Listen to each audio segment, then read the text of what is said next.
Welcome. I hope you've had a pleasant day. Now it's time to get cozy and relaxed as we begin our journey with the kangaroo. In the grasslands of Central Australia, a large male stands perfectly still in the early morning light. He looks like a muscular statue designed by someone who got a bit carried away with the leg department. He is nearly 6 feet tall when upright, weighs perhaps 200 pounds, possesses the kind of build that suggests he spends his days doing competitive boxing, which is not entirely inaccurate. His coat gleams red-gray in the dawn.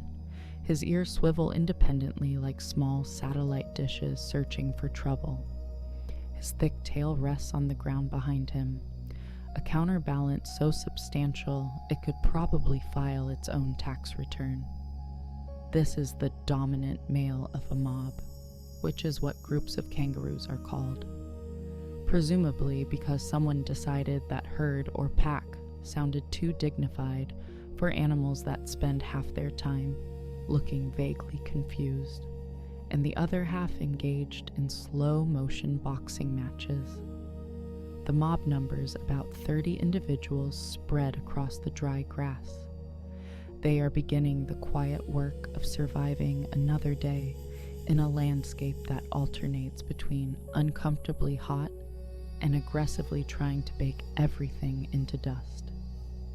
It is late August, the tail end of winter here in the southern hemisphere, which means the nights are cool but not cold. The days are warm but not scorching, and the grass is about as green as it will ever be before the long, dry months arrive and turn everything the color of old hay. For kangaroos, this is the good season, the time when food is abundant and water is still present in reliable places, and the business of reproduction moves into high gear. The dominant male we are watching has held his position for 2 years now, which is an impressive tenure in a social structure where younger males are constantly testing boundaries, and older males are constantly trying not to get tested. He achieved his rank not through inherited title or democratic process, but through the time-honored method of being larger and more willing to punch other males than anyone else in the area. This is how kangaroo politics works. It is straightforward. It is brutal. It is also extremely effective at determining who gets priority access to food, resting spots, and the attention of females. Near him, partially hidden in the shade of a low acacia, lies the senior female, a mature doe who has successfully raised 4 joeys to independence over the past 6 years. She is smaller than the dominant male, as female kangaroos generally are, standing perhaps 5 feet tall and weighing closer to 80 pounds. But what she lacks in size, she compensates for with experience and a deeply unimpressed attitude toward drama of any kind. Right now, she is grooming, using her small front paws to clean her face and ears with the kind of focused attention that suggests she has no time for nonsense, and would appreciate it if everyone else adopted the same policy. In her pouch, visible as a small bulge and the occasional protruding foot, is her current joey, a youngster about 7 months old. He has recently discovered that the outside world exists and is not entirely sure how he feels about this information. He ventures out for increasingly long periods, hopping around on unsteady legs that seem surprised to find themselves attached to his body, before retreating back into the pouch at the first sign of anything he finds suspicious, which is most things. Yesterday he found a beetle suspicious. The day before, a shadow. This morning, a leaf moved and he departed for the safety of the pouch so quickly he nearly turned himself inside out in the process. The mob also includes several younger males, subordinate to the dominant, but old enough to be thinking ambitious thoughts about their futures. They are the middle managers of kangaroo society, not quite powerful enough to challenge for leadership, but experienced enough to know the system. They spend their days grazing, resting, and occasionally practicing their boxing skills on each other, in matches that look serious but rarely result in actual injury, more performance art than genuine combat. Then there are the younger females, does in their second or third year, some with their first joeys, others not yet breeding. They form loose associations with the senior female, learning through observation how to find the best feeding spots, when to move to water, and how to keep a joey alive in a landscape that offers numerous creative ways for small animals to get themselves into trouble. And finally, there are the juveniles recently emerged from pouches, the teenagers of the mob, who have discovered independence and are handling it with all the grace and wisdom you might expect from teenagers of any species. They play fight, make poor decisions about what to eat, wander too far from the group, and generally contribute to the mob's collective stress levels, while simultaneously being so awkward and earnest that it is impossible not to find them endearing. The sun climbs higher, and with it comes the heat that will dominate the middle of the day. The mob begins its slow morning movement toward a grove of eucalyptus trees about half a mile distant. Where shade and slightly cooler air await, they do not hurry. Kangaroos are not built for sustained slow walking. Their legs, magnificently adapted for hopping, are less enthusiastic about strolling. So they move in a peculiar gait, balancing on their front paws and tail while swinging their back legs forward together. A movement that looks like someone trying to do a very slow handstand walk while also being a kangaroo. It is not dignified. It is, however, quite effective for covering ground when you are not in a rush. The dominant male moves with the group, but maintains a slight distance, positioning himself where he can observe the entire mob. This is his job, his responsibility, the price of his rank. He must watch for threats, monitor the younger males, and ensure that his presence alone is enough to discourage challenges. It is exhausting in a way that has nothing to do with physical effort. Leadership among kangaroos is less about giving orders and more about being perpetually ready to defend your position against anyone who thinks they might have a chance. As the mob settles in the shade, the business of the day truly begins, which is to say the business of eating while trying not to overheat. Kangaroos are grazers, primarily focused on grass, but they are not particularly picky about which grass or in what condition they find it. Green grass, dry grass, fresh shoots, old stems.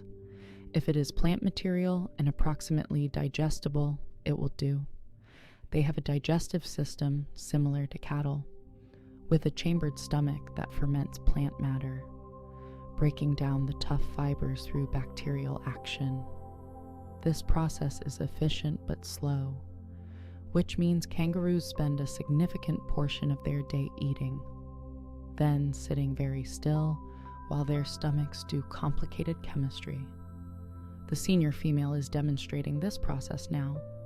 She grazes methodically, taking grass into her mouth, chewing with a side-to-side motion that would make orthodontists nod approvingly, swallowing, then moving a few feet to repeat. After perhaps 20 minutes of this, she settles into a sitting position, her tail curled beneath her, her body relaxed, her eyes half closed.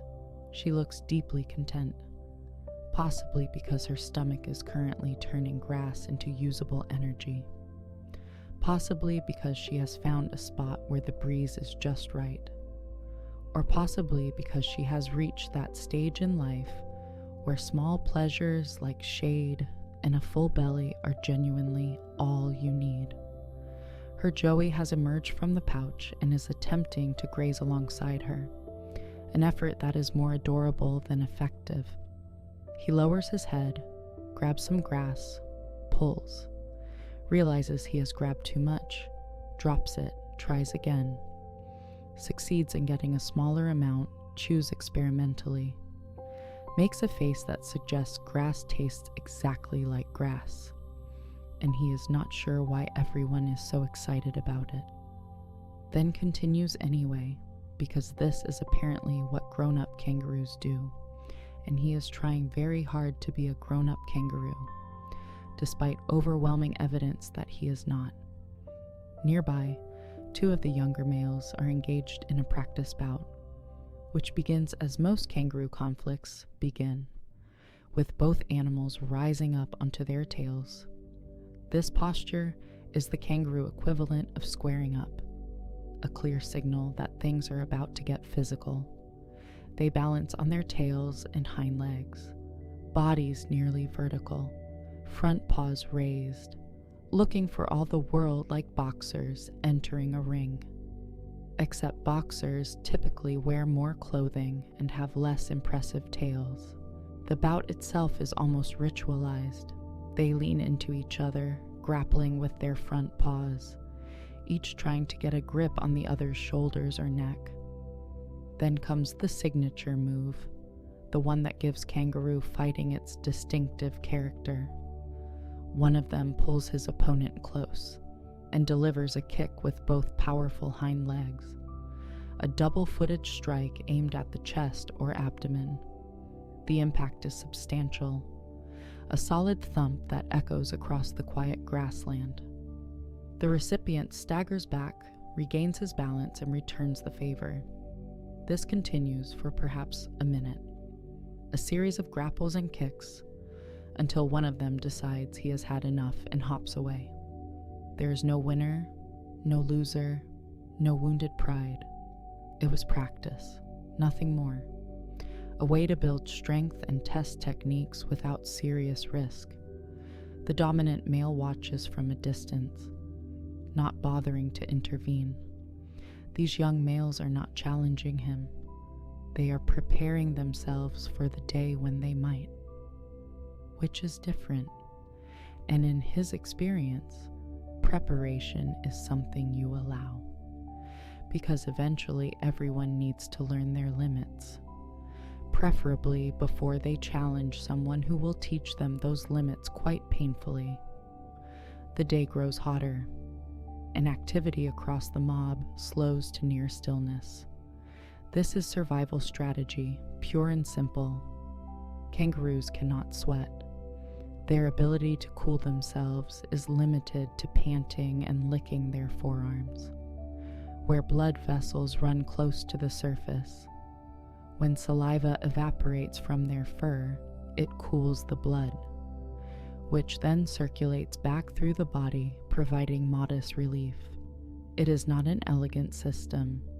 It is certainly not as effective as sweating, but it is what they have, and so they use it, sitting in whatever shade they can find, licking their arms with the dedication of someone who knows that staying cool is not optional. The senior female has been joined by 2 younger does, and they rest together in a loose cluster, their bodies relaxed, their breathing slow and steady. This is one of the subtle strengths of mob life, the way individuals unconsciously distribute themselves to maximize comfort and safety. The presence of others provides a sense of security, more eyes watching for threats, more bodies to share the vigilance. So no single animal must remain fully alert at all times. A wedge-tailed eagle circles high overhead, a dark silhouette against the pale blue sky. It is hunting. searching the grassland below for anything small and vulnerable. The eagle is one of the few predators that poses a real threat to young kangaroos, capable of taking joeys that stray too far from their mothers. Adult kangaroos have little to fear from eagles. They are simply too large. But the juveniles, the newly independent young still learning the rules of survival, they must be cautious. The dominant male watches the eagle with mild interest, but no real concern. His attention is more focused on the eastern edge of the mob's territory, where he spotted another large male earlier this morning, a younger animal perhaps 5 years old, prime age for challenging, full of the kind of confidence that comes from not yet having been seriously beaten. That male has been appearing more frequently over the past week, testing boundaries, seeing how close he can approach before the dominant male responds. It is the early stages of a challenge, the preliminary movements in a dance that will eventually result either in the intruder leaving or in a serious fight that will determine who controls this section of grassland. For now, the intruder keeps his distance. He grazes at the edge of visibility, making his presence known but not yet pushing for confrontation. The dominant male allows this, not out of generosity, but out of strategic patience. Fights are risky. Even when you win, you can be injured. And an injury in this landscape can be a slow sentence. Better to wait, to let the challenger reconsider, to give him time to decide that perhaps challenging an established male who outweighs you by 20 pounds is not the best career move. But the younger male is not reconsidering. If anything, his appearances are becoming bolder. Yesterday, he grazed within 200 yards of the mob. This morning, it was 150. Tomorrow, it might be 100. And when the distance closes enough, when the younger male finally decides that he is ready, the dominant male will have no choice but to respond. Because in kangaroo society, failure to defend your position is the same as surrendering it. And surrender means losing access to everything that makes life worth living. The best feeding areas, the prime resting spots, and most importantly, the breeding females. The afternoon stretches on, hot and still and quiet. The mob rests, conserving energy, waiting for the cooler hours of late afternoon when activity will resume. A willy wagtail lands near the senior female. A small black and white bird with more personality than any creature that size has a right to possess. It begins hunting insects in the grass. The bird is fearless, or possibly just very aware that kangaroos have no interest in eating things with feathers. It hops between the resting animals, snatching up grasshoppers and beetles, completely unbothered by the presence of creatures 50 times its size. The joey in the senior female's pouch has fallen asleep, his head hanging out at an angle that looks deeply uncomfortable, but apparently is not, because he remains soundly unconscious, occasionally twitching as he dreams whatever dreams joeys dream. Perhaps he is dreaming of grass, perhaps of the pouch interior, which has been his entire universe until very recently. Perhaps of that terrifying leaf from this morning. Whatever the content, his sleep is deep and complete. The sleep of the very young who have not yet learned that the world contains things worth worrying about. As the sun begins its descent toward the horizon, the temperature drops just enough to make movement tolerable again. The mob stirs, individuals rising from their resting positions with the slow, reluctant movements of those who have been very comfortable and are not thrilled about changing that status. But hunger is a powerful motivator, and stomachs that have been processing grass all afternoon are now ready for more input. The dominant male is the first to move to a new grazing area, and as he does, the rest of the mob follows in loose formation. They spread out across perhaps 50 yards, each animal choosing its own patch of grass, but maintaining enough proximity that they remain a cohesive group. This balance between individual feeding and group cohesion is central to kangaroo social structure. They are not a tightly bonded pack like wolves. They are not a rigidly hierarchical herd like cattle. They are something in between. Individuals who choose to associate because association provides benefits that outweigh the costs of tolerating each other's presence. A group of galas settles in the eucalyptus trees above the mob, pink and gray parrots with voices like rusty hinges having a disagreement. They fill the air with their raucous calls. The kangaroos ignore them. Galas are always loud, always dramatic, always convinced that whatever is happening right now is the most important event in avian history. The kangaroos have learned that gala opinions are best treated the way one treats the weather, acknowledged but not taken personally. The evening light turns golden, that brief window before sunset when the Australian landscape seems to glow from within. The red earth takes on deeper tones. The dry grass shimmers, and even the kangaroos themselves look more vibrant, their coats catching the light. It is beautiful in the way that harsh places can be beautiful when conditions are right. A reminder that this land, for all its difficulties, has its moments of grace. The mob will graze for another hour or so, then settle in for the night in whatever spot offers the best combination of shelter and visibility. Kangaroos do not build nests or dens. They simply rest where they are, relying on their excellent hearing and the presence of the group to alert them to danger. Sleep comes in short intervals throughout the night, never deep, always ready to wake at the first sign of threat. But for now, in this moment, they graze peacefully in the fading light. A mob of 30 individuals bound together by proximity and mutual interest, surviving in a landscape that demands respect, living the kind of life that has worked for their species for millions of years.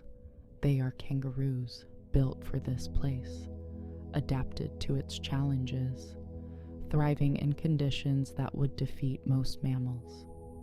As darkness settles fully, the mob moves toward a slight rise in the terrain, where scattered boulders offer some protection from the night wind.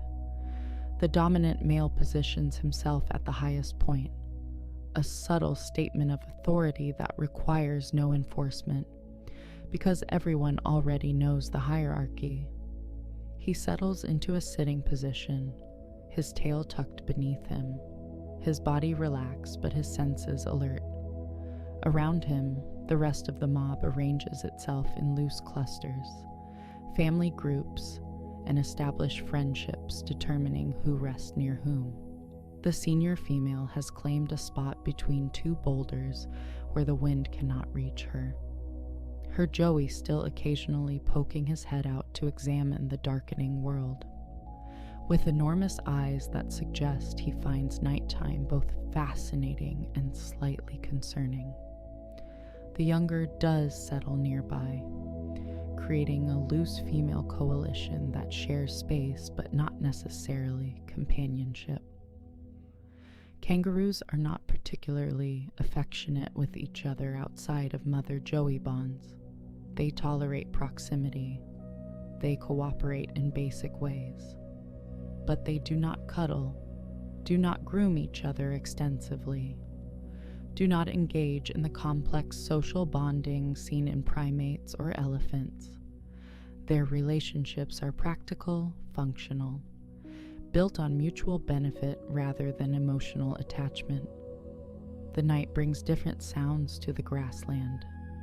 The galas have finally quieted, replaced by the calls of nightjars and the distant whooping of a boobook owl hunting somewhere in the eucalyptus grove. Crickets begin their rhythmic chorus, a sound so constant it becomes almost like silence, noticed only when it stops. The temperature drops steadily, not dangerously, but enough to make the warmth of the day feel like a distant memory. One of the younger males hops a short distance from the group and practices his boxing against an imaginary opponent. He rises onto his tail, throws a few strikes at the air, delivers a practice kick, then returns to all fours and hops in a small circle.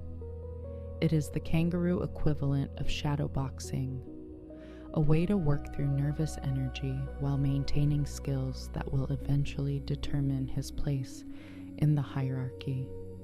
The dominant male watches him briefly, determines he is not a threat, and returns his attention to the broader landscape. Something moves in the darkness beyond the mob's resting area. The dominant male's ears swivel toward it, his body tensing slightly. For a moment, the entire mob is alert, heads raised, bodies still. Then a dingo trots into view, its distinctive tan coat visible even in the starlight. It is alone, which means it is likely young, not yet part of an established pack. A single dingo poses little threat to adult kangaroos. They are too small, too light. Their jaws not powerful enough to bring down healthy adult prey. But the presence of a predator is never something to ignore completely. The dingo pauses when it notices the mob, evaluates its options, and wisely decides that 30 kangaroos, several of whom are large males with powerful legs and bad attitudes toward canines, are not worth investigating further. It continues on its way, angling away from the group, hunting for easier targets like rabbits or injured animals, or perhaps just the remains of something already deceased. The mob watches it go, their bodies relaxing again as the threat passes without incident. This is the reality of kangaroo life in this part of Australia. Predation exists, but is not the overwhelming force it once was. Dingoes hunt opportunistically, but prefer easier prey. Wedge-tailed eagles take joeys when they can, but are not numerous enough to be a constant threat. The real challenges facing this mob are more prosaic, more related to the fundamental requirements of existence in a difficult environment. Finding enough food during dry periods, locating water when water holes dry up, avoiding injury during the inevitable conflicts that arise from social competition, raising joeys successfully in a landscape that offers numerous ways for things to go wrong. The dominant male has faced all of these challenges and more. He has survived drought conditions that reduced his body weight by nearly a third. He has fought off challenges from younger males, accumulating the scars that mark his face and chest. He has watched joeys fail to survive, has seen does too weak to breed, has witnessed the harsh mathematics of a place where not every individual makes it through every year. His position at the top of the hierarchy is earned daily, maintained through constant vigilance and the willingness to defend what he has built. The senior female has her own history of survival, less visible but equally impressive.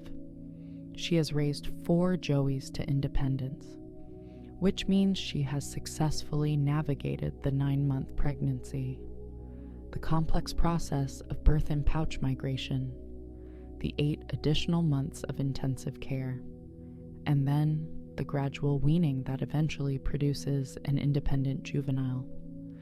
4 times she has done this, and 4 times the result has been a healthy young kangaroo capable of surviving without her. In a species where infant mortality can exceed 50% in difficult years, this is an accomplishment worth noting. Even if kangaroos do not keep track of such statistics. Her current Joey, now sleeping deeply in her pouch, represents her 5th attempt at reproduction. If conditions remain favorable, if the spring brings good rains and adequate grass growth, if no illness or injury interferes, he will follow the same path as his siblings. He will spend his first year close to his mother, learning through observation and experimentation what is food and what is not, what is safe and what is dangerous, how to interact with other kangaroos without getting kicked, and gradually, slowly, how to be independent. But independence is still many months away. For now, he is utterly dependent on his mother for food, shelter, transportation, and protection. The pouch is his entire world, warm and safe and consistent. The outside is something he visits in brief excursions, like a tourist sampling a foreign country before returning to the security of home. Eventually, those excursions will lengthen. Eventually, he will spend more time out than in. Eventually, the pouch will be too small, and he will be too large, and the separation will be complete. But that day is not today. And tonight, as his mother rests between cold stones under vast skies, he sleeps in perfect security, unaware of the larger world that awaits him. The stars wheel slowly overhead, familiar patterns that have guided Aboriginal peoples for tens of thousands of years, that mark seasons and tell stories and connect the land to the sky. The Southern Cross hangs low on the horizon, clear and bright in air unpolluted by cities. The Milky Way stretches across the heavens like a river of light, so dense with stars that it seems almost solid. For the kangaroos, these celestial displays mean nothing beyond the simple fact that it is night, and night means rest and relative safety and a pause in the constant work of survival. The mob settles into sleep, or what passes for sleep among prey animals, a state of reduced activity where the body rests, but the mind remains partially alert, ready to respond to danger at a moment's notice. Some individuals doze sitting up, heads nodding forward in a way that looks uncomfortable, but apparently is not. Others lie on their sides, a position that suggests deeper rest, but still allows for rapid movement if needed. The dominant male remains sitting upright, his position on the high ground allowing him to observe the surrounding terrain, even through half-closed eyes. This has been a good day, by kangaroo standards. Food was available, water was accessible, no serious conflicts erupted, no predators posed significant threats, the mob remains intact, all members present and healthy. Tomorrow will bring its own challenges, its own requirements, its own moments of difficulty and ease. But tonight, in this place, under these stars, 30 kangaroos rest in the grassland they call home, living the kind of life their ancestors lived for millions of years before them, adapted so perfectly to this harsh landscape that they make survival look almost easy, almost simple, almost as if this land was made for them, rather than them being shaped by it over countless generations of selection and adaptation. The weeks that follow bring gradual change to the grassland, the kind of transformation that happens too slowly for any single day to feel different. but accumulates into something unmistakable when you compare where you started to where you are now. The nights grow warmer, the days stretch longer, the grass, already green from winter rains, pushes toward its peak growth, thick and nutritious and abundant. This is early spring in Central Australia, September sliding toward October, and for the mob, it is the season of plenty. The dominant male has dealt with his challenger, though dealt with might be too gentle a term for what actually happened. The younger male finally worked up the courage to approach within 50 yards, and the dominant male, who had been waiting for exactly this moment with the patience of someone who has done this before, responded with decisive force. The fight lasted perhaps 2 minutes, which in kangaroo combat is approximately equivalent to 15 rounds of heavyweight boxing, condensed into something brutal and conclusive. It began with both males rising onto their tails, adopting the upright posture that signals serious intent. They circled briefly, each assessing the other, looking for openings or signs of weakness. Then they closed, grappling with their front paws, pulling each other close. The younger male was strong, aggressive, full of the confidence that comes from not yet knowing your limitations. The dominant male was stronger, more experienced, and completely uninterested in a drawn-out contest.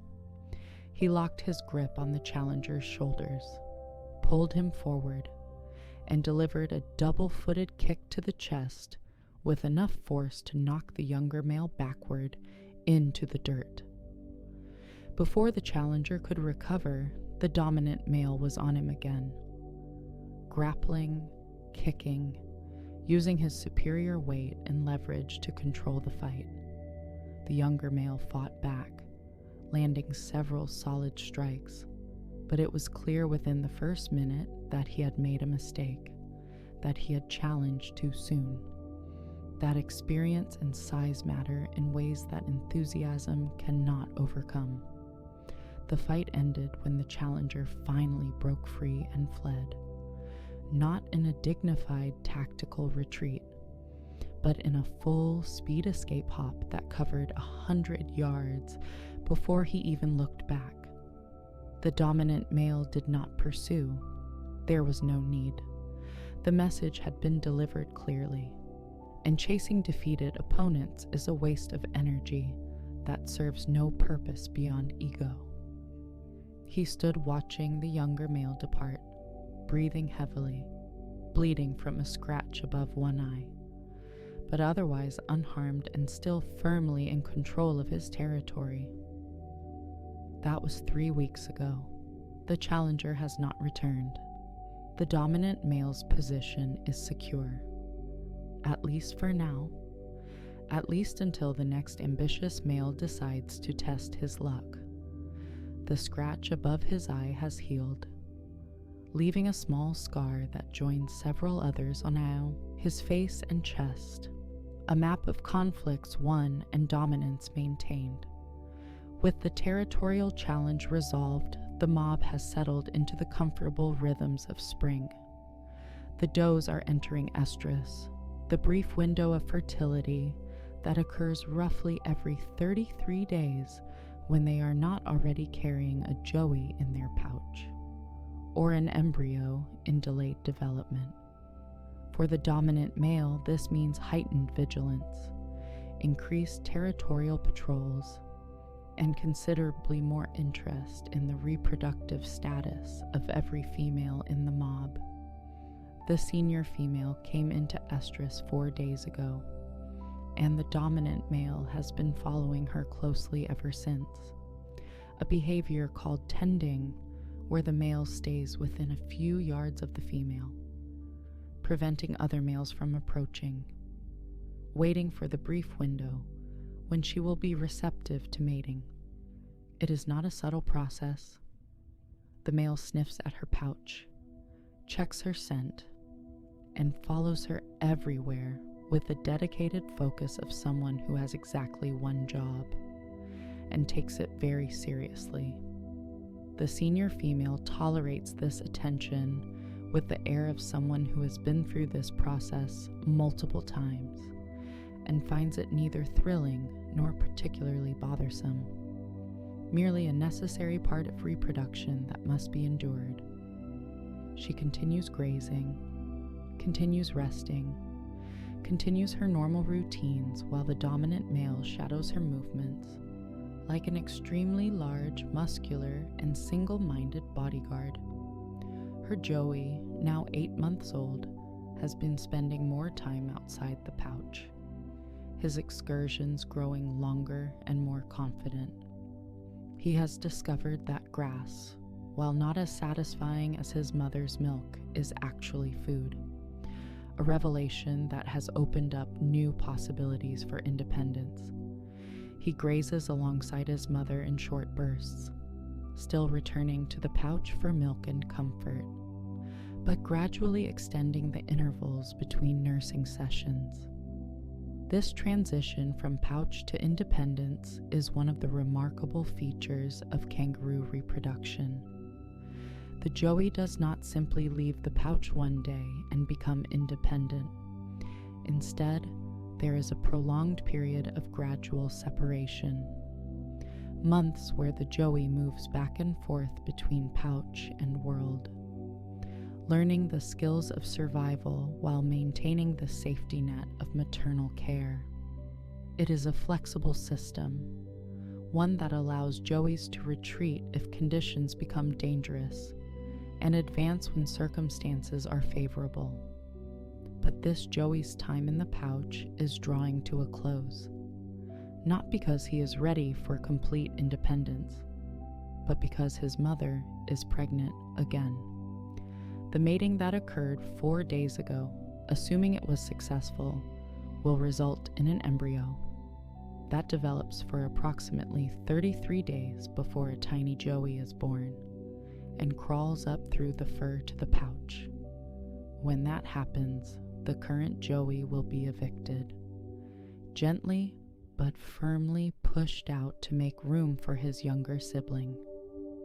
This might seem harsh, but it is efficient, a reproductive strategy that allows female kangaroos to have multiple offspring at different developmental stages.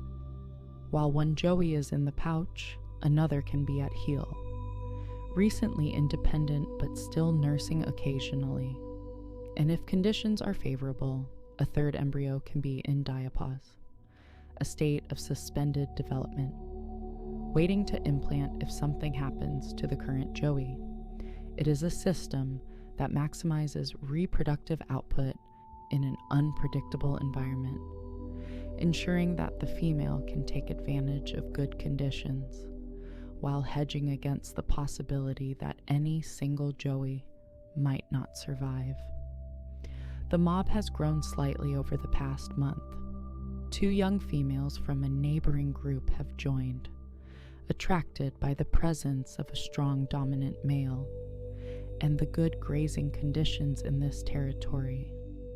They are 3 years old, both entering their prime breeding years, and their arrival has increased tensions among the subordinate males, who see them as potential mates if they can somehow work their way up the hierarchy, or manage to tend a female when the dominant male is occupied elsewhere. One of these young females is currently being followed by a subordinate male who has decided to try his luck at tending, despite having absolutely no chance of success if the dominant male notices. The subordinate is 5 years old, large enough to breed but not large enough to challenge for dominance, and he is employing a strategy that can best be described as hopeful optimism. He follows the young female at a respectful distance, sniffing the air for signs of estrus, trying to appear confident while simultaneously keeping a watchful eye on the dominant male's location. This goes about as well as you might expect. The dominant male notices within 10 minutes, hops over with an expression that radiates irritation, and delivers a single hard shove to the subordinate's chest. The subordinate takes the hint and retreats immediately, abandoning his romantic aspirations without even attempting to put up a fight. There are levels to hierarchy, and he knows his level does not include breeding rights while the dominant male is healthy and present. The young female, for her part, seems entirely unbothered by this exchange. She continues grazing, indifferent to the male attention, focused on the practical work of converting grass into body mass. She is not yet in estrus, which means the subordinate's efforts were premature anyway. But even if she were, the outcome would have been the same. The dominant male controls breeding access, and subordinate males get opportunities only when the dominant male cannot physically prevent them, which in a mob this size with a male this attentive is almost never. As spring advances towards summer, the days grow noticeably hotter. The comfortable warmth of early spring gives way to temperatures that push toward uncomfortable, and the mob adjusts its daily patterns accordingly. They graze primarily in early morning and late evening, spending the middle hours of the day resting in whatever shade they can find. The eucalyptus grove becomes their primary refuge, the sparse canopy providing just enough relief from the direct sun to make the heat bearable. The joey of the senior female has now been evicted from the pouch, a process that happened gradually over the course of a week, as his mother became increasingly insistent that he exit and stay out. He was not pleased about this change in his circumstances, and made his displeasure known through persistent attempts to climb back in. But eventually, reality and his increasing size made it clear that the pouch era of his life had ended.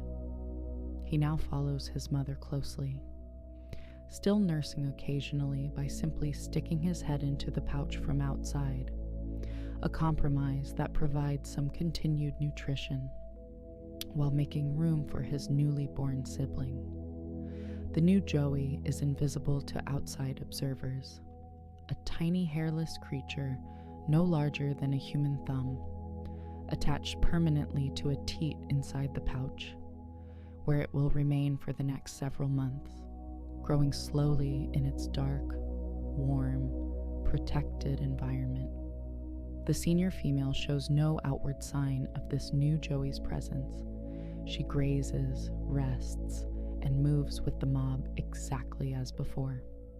Only the gradual enlargement of her pouch over the coming months will indicate that something is developing within. Her older joey, meanwhile, is learning the hard lessons of independence. He is no longer guaranteed food. He must graze for himself, must find the best grass, must eat enough to sustain his growing body. He is no longer guaranteed transport. He must hop on his own legs, must keep up with the mob, must manage his own movement across the landscape, and perhaps most importantly, he is no longer automatically protected. He must learn to recognize danger, must understand what the alarm signals mean, must respond appropriately when threats appear. These lessons do not come easily. 2 days ago, he wandered too far from the mob while investigating something that interested him, which turned out to be a stick that looked like it might be interesting, but was not. By the time he realized his isolation, he was 50 yards from the nearest adult, and a wedge-tailed eagle had noticed him. The eagle did not attack, but it did begin a slow descending spiral, the kind of deliberate approach that indicates genuine interest rather than casual observation.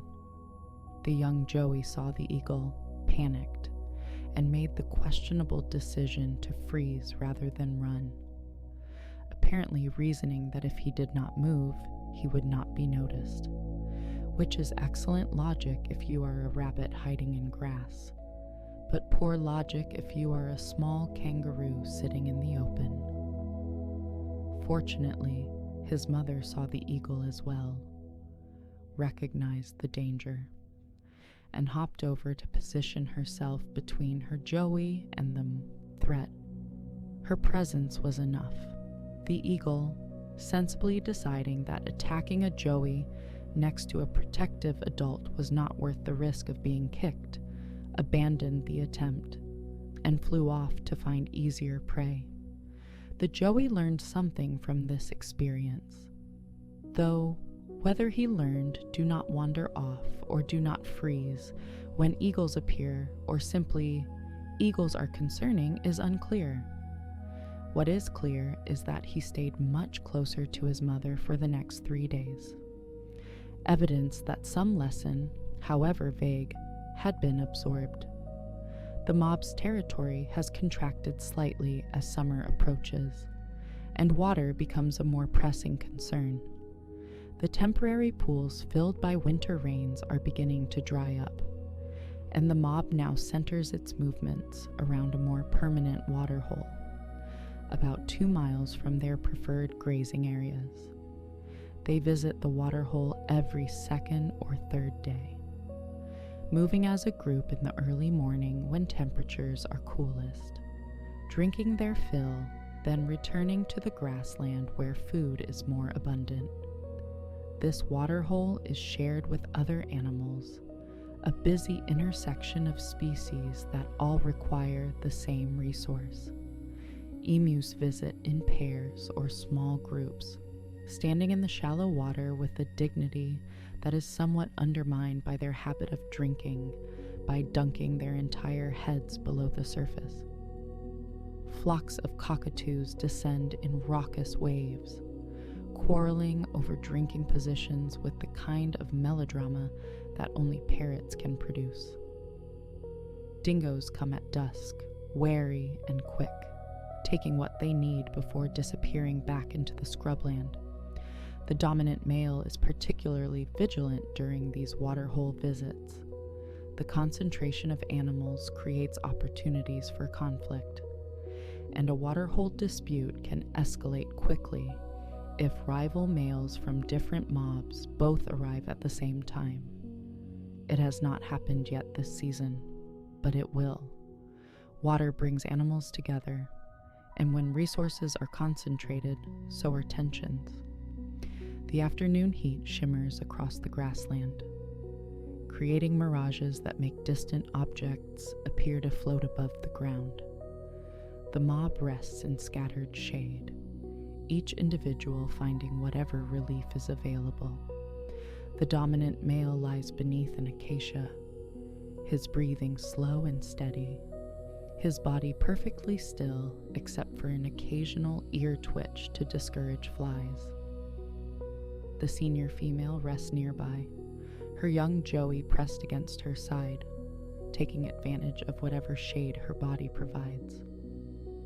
This is the reality of kangaroo life in spring moving towards summer, a cycle of feeding and resting, of reproduction and growth, of navigating the gradual transition from comfortable conditions to the challenging months ahead. The mob is thriving now, but every member knows, in whatever way animals know such things, that this abundance is temporary. The grass will dry, the temperatures will climb higher, the water holes will shrink, and when those things happen, survival will require everything they have learned, every adaptation they possess, every advantage their social structure provides. But that is future concern. Today, in this moment, the mob rests in spring sunshine. Bellies full, water accessible, Joey's growing, the hierarchy stable. It is as good as life gets for kangaroos. These brief windows when the land provides generously, and the work of survival feels almost manageable. almost easy, almost as if this landscape was not constantly testing them to see who is strong enough, smart enough, lucky enough to persist. The sun moves across the sky, shadows lengthen, and afternoon slides toward evening. Soon they will graze again, will move and feed and interact in the ways kangaroos have moved and fed and interacted for millions of years. As October deepens and November approaches, the temperature continues its relentless climb. The comfortable warmth of spring becomes the oppressive heat of early summer, and the mob's behavior shifts accordingly. Midday activity ceases almost entirely. They graze before dawn when the air is coolest, then retreat to shade where they remain nearly motionless until late afternoon. Even then, movement is minimal, conservative, every action calculated against its energy cost.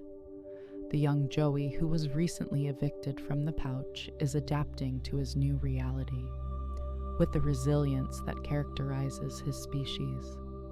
He grazes alongside his mother for hours each day now, his technique improving from the awkward grass grabbing of a month ago to something approaching competence. He has learned which plants are worth eating and which are better avoided.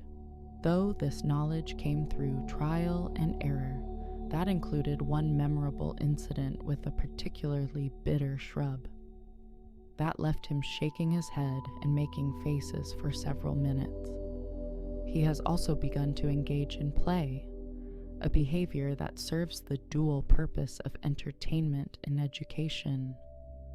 He play fights with another young kangaroo of similar age, the two of them rising onto their tails and gently grappling, practicing the moves they will need later in life when these contests become serious. Their mock battles lack the intensity and violence of adult fighting, instead resembling a slow-motion dance where neither participant is trying very hard, and both seem equally interested in stopping for snacks. The hierarchy within the mob has stabilized after the dominant male's successful defense of his position. The subordinate males have accepted their status, at least for now, and occupy themselves with the work of eating and growing stronger for future challenges.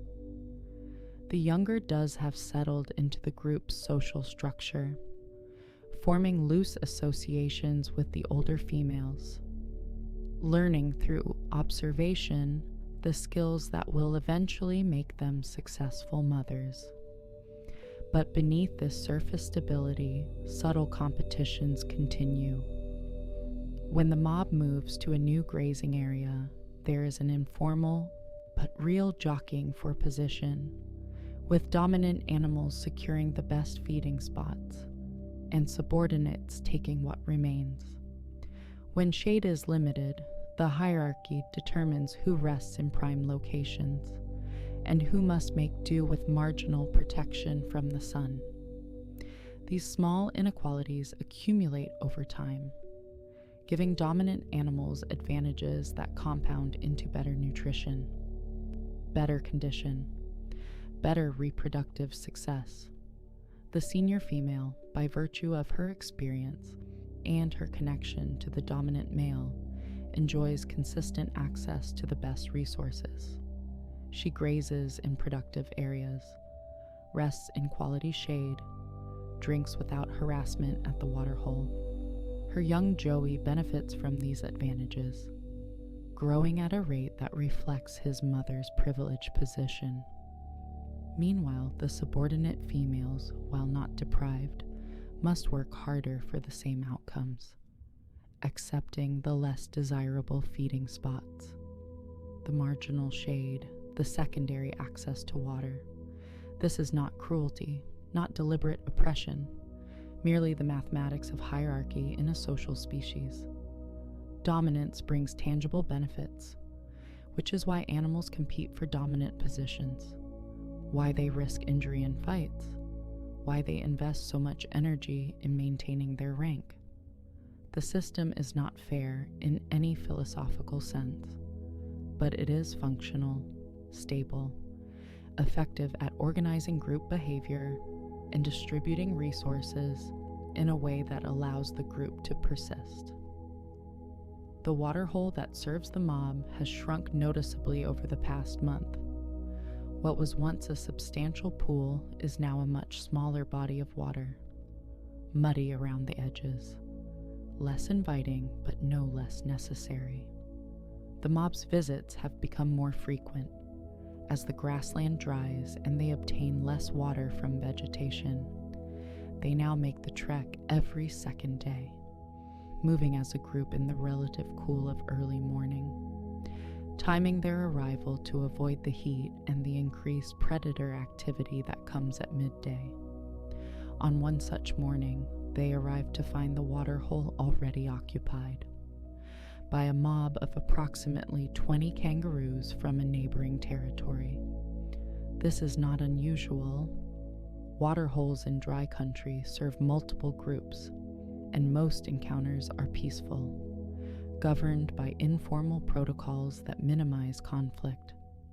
The two mobs maintain separate spaces around the pool, drinking from different sides, acknowledging each other's presence but not interacting beyond that basic recognition. But today there is complication.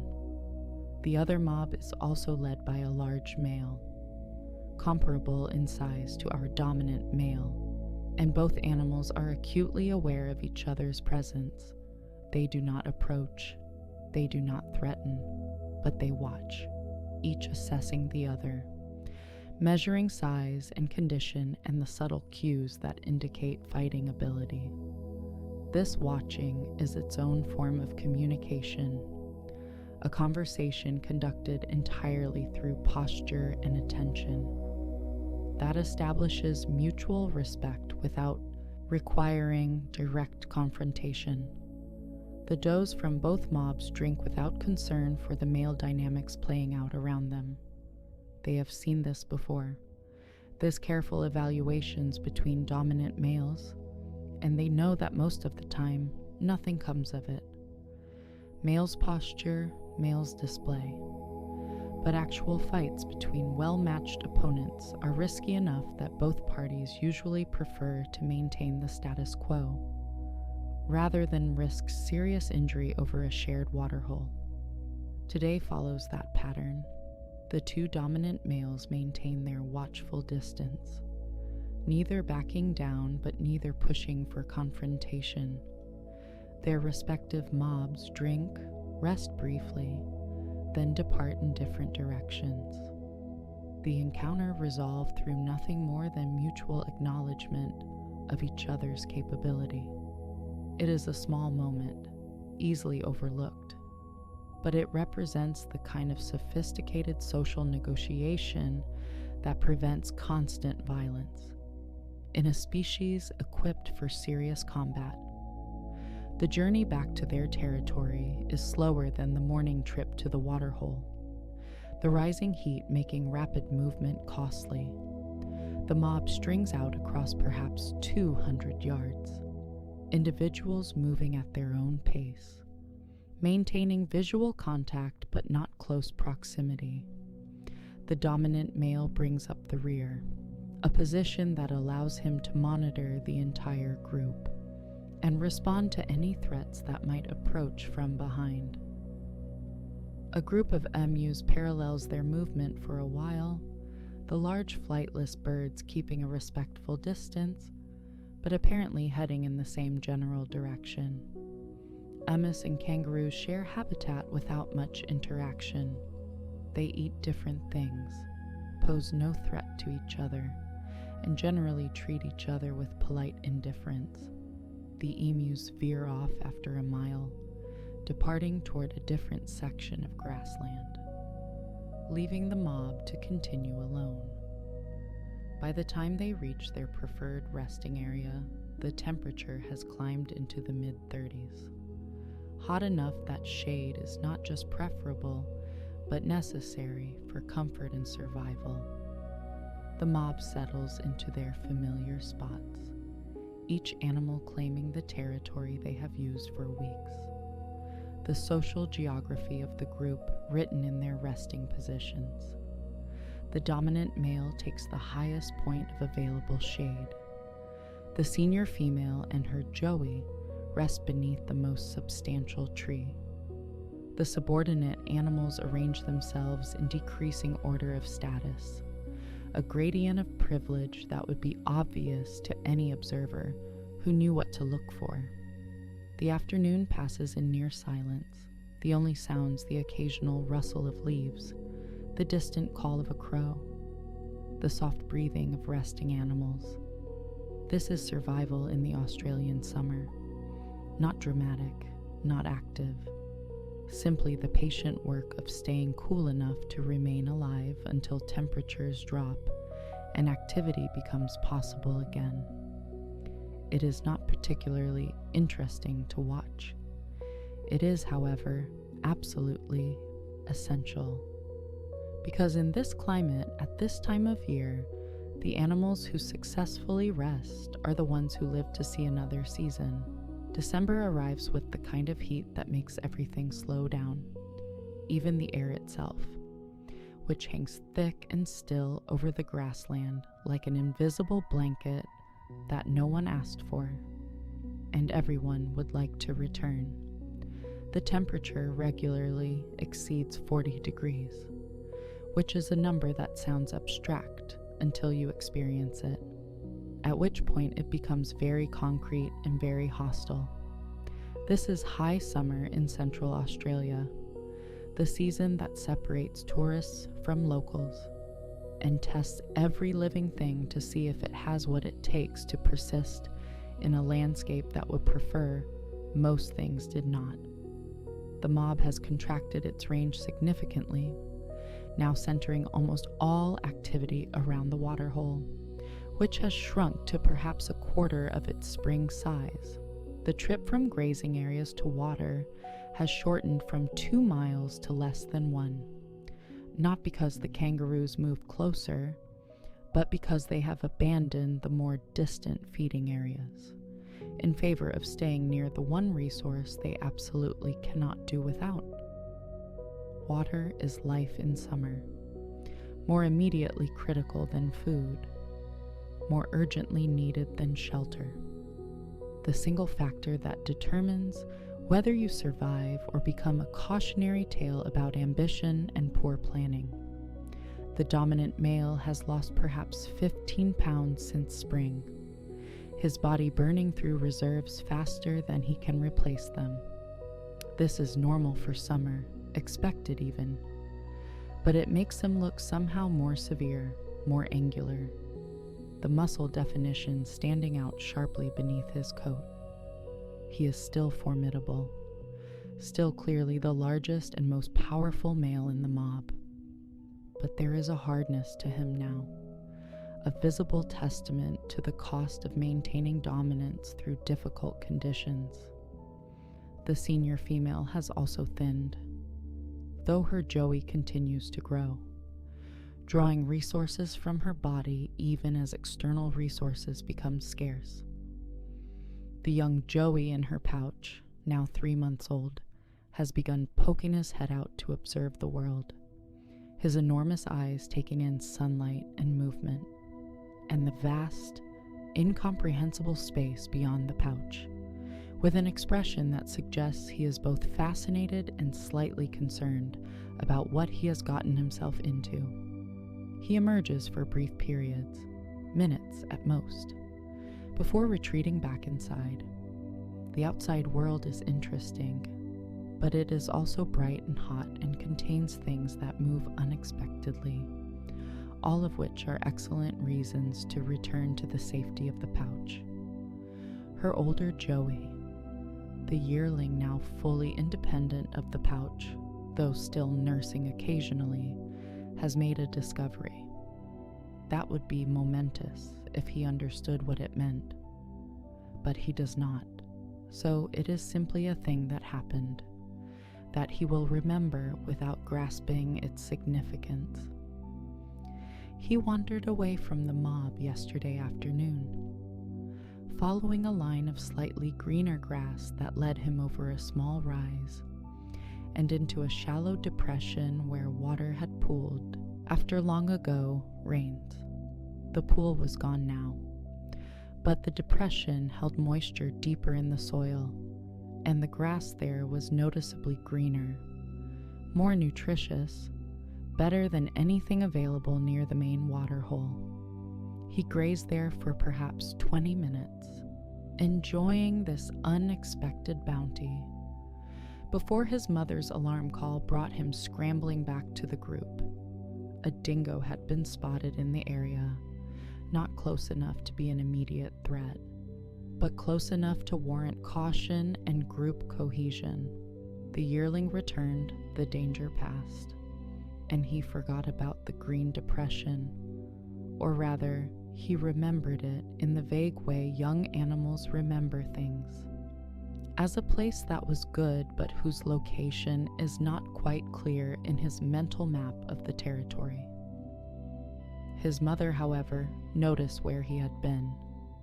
She is old enough, experienced enough, to understand that green grass in December means moisture, and moisture means a resource worth protecting.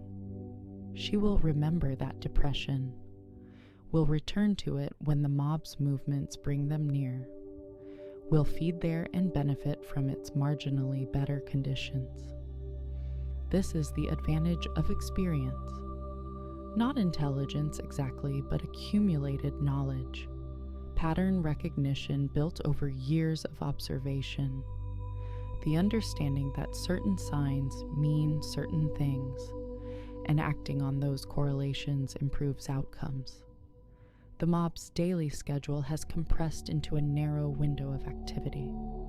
They graze for perhaps 2 hours before dawn, moving slowly through grass that is now more brown than green, selecting the least dried stalks, eating steadily but without the relaxed browsing of spring. Then they move to shade, where they remain essentially motionless until late afternoon. Around 4 or 5, if the temperature has dropped below 38 degrees, which it sometimes does not, they graze again for 2 or 3 hours. Then they rest through the night, conserving energy, waiting for the cycle to repeat. This is not living in any rich sense. This is enduring, persisting, maintaining the basic functions that keep an organism alive, without much margin for anything else. There is no play among the young now, no practice fighting, no exploratory wandering. Energy is too precious to waste on activities that do not directly contribute to survival.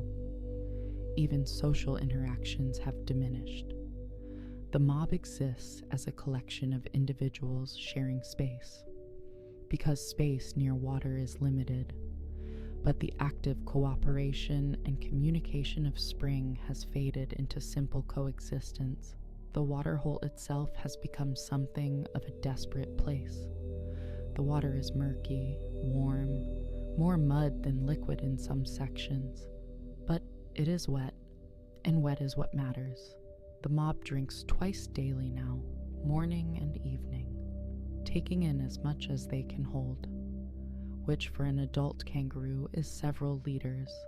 They approach the water carefully, always alert for dingoes or other predators that also need water, and might see an opportunity in the crowded conditions around the shrinking pool. One morning, they arrive to find a large male kangaroo they do not recognize, a stranger from some distant mob, drinking alone on the far side. He is in poor condition, painfully thin, his coat dull and patchy. He looks up when the mob approaches, evaluates the situation, and makes the wise decision to depart rather than risk conflict with 30 healthy animals. He hops away slowly, conserving energy, heading who knows where, looking for territory that might offer better conditions, or simply a place where he can rest without being challenged. The dominant male watches him go with something that might be recognition, might be understanding that this stranger's condition could easily be anyone's condition if circumstances shift unfavorably. Kangaroos are not sentimental creatures, but they are social enough to understand vulnerability when they see it, to recognize that the line between dominant male of a thriving mob and solitary wanderer searching for water is thinner than anyone likes to acknowledge. A week later, they find that same male, no longer living, near the water hole, his body already being processed by the cleanup crew of crows and ants that handle such matters in the outback. The mob gives the body a wide berth, not out of respect exactly, but out of instinct that tells them approaching the deceased is rarely beneficial, and sometimes actively dangerous if the cause was disease. The crows do not share these concerns, and are handling the situation with the efficient pragmatism that carrion birds bring to their work. The senior female's young Joey has been spending more time outside the pouch, driven partly by his own curiosity, and partly by the fact that the pouch is becoming uncomfortably warm during the heat of the day. He ventures out in the relative cool of morning and evening, staying close to his mother, learning the basic geography of existence. He has discovered his own legs, which is to say, he has discovered that they can be controlled and used for movement, though his control remains approximate and his movements somewhat random. He hops in small bursts, falls over, gets up, tries again, slowly building the coordination that will eventually make him a competent kangaroo. His older sibling, the yearling, watches these attempts with the detached interest of someone who has been through the same process and knows how it ends, but is in no position to offer advice even if he wanted to, which he does not. The yearling has his own concerns, primarily the ongoing challenge of finding enough food to support his growing body in conditions where food is scarce and competition is real. The subordinate males in the mob have given up entirely on any thought breeding this season. The dominant male is too focused, too attentive, too willing to respond aggressively to any attempt at tending a female. The subordinates accept this, not happily, but realistically, and focus instead on the work of staying alive and growing larger for future attempts. One of them, a 4-year-old male with good size and a patient temperament, seems likely to challenge for dominance next year, if he continues to grow and the current dominant male shows any sign of weakness. But that is future speculation. For now, he eats and rests and conserves energy like everyone else. The heat continues day after day, relentless and oppressive. The mob loses another member, a younger female who was already in poor condition at the start of summer and could not build enough reserves to survive its peak. She simply grew weaker, ate less, moved less, until one morning she did not rise with the others, and did not rise at all. The mob moved on without ceremony, leaving her body to the same cleanup crew that handled the stranger. This is the mathematics of summer in Australia. Not every individual makes it through, and the ones who do not are processed efficiently by an ecosystem that wastes nothing. But the mob as a whole persists. The dominant male, despite his weight loss, remains strong. The senior female, though thin, is still nursing 2 joeys at different stages of development, still grazing effectively, still making good decisions about when to move and where to rest.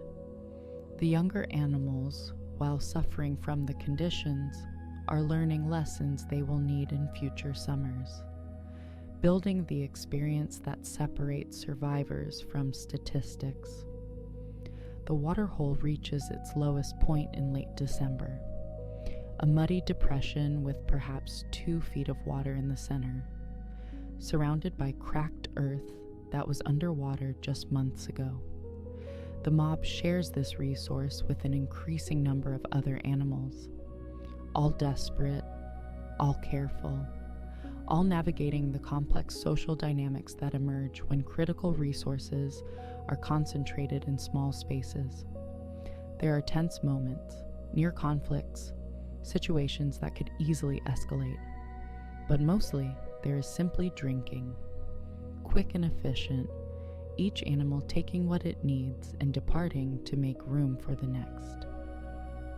January arrives with no relief from the heat, but something else changes. The dominant male wakes one morning to find that the yearling Joey of the senior female has gone. That awkward teenager who has been stumbling around the edges of the mob for months. He did not wander off. He was not taken by a predator. He left, deliberately, making the choice that all young male kangaroos eventually make, to depart the mob of their birth and seek their fortune elsewhere. This is normal, expected, necessary for the health of the population. Young males who stay too long eventually come into conflict with their fathers or with other dominant males, creating tension that benefits no one. So they leave, usually between 1 and 2 years of age, setting off alone to find new territories, join bachelor groups, or if they are lucky and capable, eventually establish their own mobs. The dominant male feels no sense of loss. The senior female perhaps notices his absence, but shows no obvious distress. The yearling was independent, capable, old enough to survive on his own, and his departure was simply the next step in a process that has repeated for millions of kangaroo generations. He hops off into the morning heat, heading roughly northwest, toward terrain he has never seen, following instincts he does not understand, beginning the most dangerous phase of his young life. Left behind, the mob is smaller by 1, but functionally unchanged. The senior female now has only her younger Joey to care for, which actually makes her life easier in terms of resource allocation. The dominant male has 1 less subordinate male to monitor, 1 less potential future challenger to worry about. The mob adjusts to the new number without visible effort, the social structure reorganizing around the absence as easily as water flowing around a stone. The heat persists through January, day after identical day of scorching sun and minimal cloud cover. The mob exists in a kind of suspended animation. All unnecessary functions shut down, all energy directed toward the singular task of not overheating. They are less a functional social group now, and more a collection of individuals who happen to be enduring the same conditions in the same location. The bonds of spring seem distant, abstract, hard to believe they ever existed, but they did exist, and they will exist again, because even as January's heat reaches its peak, even as the waterhole shrinks to a muddy puddle, even as individual animals push the limits of their endurance, the season is beginning its slow turn. The days are still long, but are beginning to shorten, microscopically at first, but accumulating. The sun, still fierce, is starting its gradual shift in the sky. Summer is not over, not nearly over, but the peak has passed, and what comes next is the long, slow descent into autumn, into cooler temperatures, into conditions where survival requires less constant effort. The mob does not know this. They cannot measure the changing angle of sunlight, or calculate the gradual reduction in daylight hours. They only know heat, thirst, hunger, the unrelenting demands of each moment, but their bodies know. Somewhere deep in the inherited wisdom of their species, that survival through summer means survival, period. Because the animals who make it through summer are the ones who see spring, who breed, who pass their genes forward, who continue the ancient line of kangaroos who have endured this landscape for longer than humans have existed. The waterhole finally reaches its minimum, a depression with 6 inches of water that is more than half mud, surrounded by cracked earth and the tracks of desperate animals. The mob drinks from it. Anyway, because there is no alternative, they take turns, each animal wading into the muddy center, lowering their heads, drinking what they can, then moving aside for the next. It is not pleasant. It is barely functional, but it is enough. Just barely enough to keep them alive until the season changes, and the season will change, because seasons always change, because that is how this landscape works, cycling between plenty and scarcity, between green and brown, between life and survival. The mob endures because endurance is what they are built for, selected for, shaped by millions of years of evolution to be exactly the kind of animal that can survive exactly this kind of place. They are kangaroos, and this is what kangaroos do. Persist when persistence seems impossible. Survive when survival seems unlikely. Thrive eventually because they refuse to quit, even when quitting would be easier. February brings the first hints of change, so subtle that they could easily be missed by anyone not paying very close attention. The morning air, still hot, carries just the faintest edge of something different. Not cool exactly, but less aggressively warm. The sun, still fierce at midday, rises slightly later and sets slightly earlier. The difference measured in minutes, but accumulating over weeks. The grass, brown and crispy since December, stops getting worse, which is not the same as getting better, but represents at least a stabilization of conditions. The mob has survived summer's worst, and while they are thinner, harder, more worn than they were in spring, they are alive, functional, still operating as a coherent social unit. The dominant male has maintained his position despite the challenges, his authority never seriously questioned, even in the difficult conditions. The senior female has successfully kept both of her joeys alive. The younger one now 4 months old and spending significant time outside the pouch. The older yearling gone, but presumably surviving somewhere in the broader landscape. The young joey who emerged from the pouch in February is discovering the world with the kind of focused intensity that comes from being 4 months old and having opinions about things. He has decided that certain types of grass are acceptable and others are not, though his criteria for making this distinction are mysterious and seem to change daily. He has also decided that his older sibling, who departed weeks ago, occupied valuable space near their mother. That is now rightfully his, a territorial claim he defends against absolutely no one, because no one is challenging him for it. His coordination has improved dramatically. He can now hop with something approaching competence, covering short distances without falling over, which represents significant progress from his earlier attempts that resembled a small furry creature having a disagreement with gravity. He grazes alongside his mother for extended periods, though he still nurses several times a day, sticking his head into the pouch from outside to access the teat. This arrangement looks awkward and uncomfortable, but it works, providing him with rich milk while allowing his mother to move freely, without carrying his full weight in her pouch. The water hole, having reached its absolute minimum in late January, begins a very slow recovery. The water level does not rise, not noticeably, but it stops falling, which after months of steady decline feels almost like progress. The mud around the edges remains cracked and dry, but a few brave green shoots appear in the depression, plants taking advantage of the minimal moisture that persists below the surface.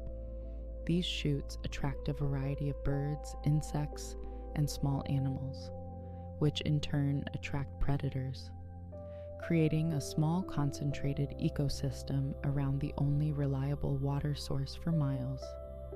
The mob's routine begins to shift slightly. The period of midday immobility, which stretched for 6 or 7 hours in December and January, contracts to 5 hours, then 4. Activity during morning and evening grazing periods becomes less sluggish, more purposeful. The kangaroos are not thriving, not yet, but they are no longer in pure survival mode, which is different, important, a turning point they have been working toward for months. One of the subordinate males, emboldened by the slightly easier conditions, or perhaps just by accumulated frustration, makes a tentative challenge to the dominant male's authority. It is not a serious challenge, not really. More of a test to see if the dominant male's summer weight loss has translated into any weakness, or reduced willingness to defend his position. The subordinate approaches a feeding area the dominant male is using, a subtle encroachment on personal space that in kangaroo society represents the opening move in a status negotiation. The dominant male's response is immediate and unambiguous. He rises to his full height, which is still considerable despite his weight loss, and hops directly toward the subordinate with an expression that communicates very clearly that this is not the time. And he is not the kangaroo to test. The subordinate, reading the situation correctly, backs down without even token resistance, hopping away and resuming grazing at a respectful distance. The entire exchange takes perhaps 30 seconds, but it reestablishes the hierarchy and reminds everyone watching that the dominant male, while thinner, is not weaker in any way that matters.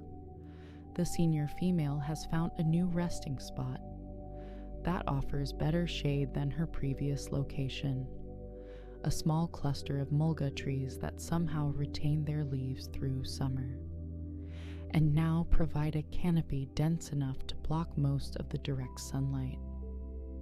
She has claimed this spot through the simple expedient of using it first, and being high enough in the social hierarchy that no one challenges her right to it. Her young Joey benefits from this choice, spending his midday rest in genuine shade, rather than the marginal protection most of the mob settles for.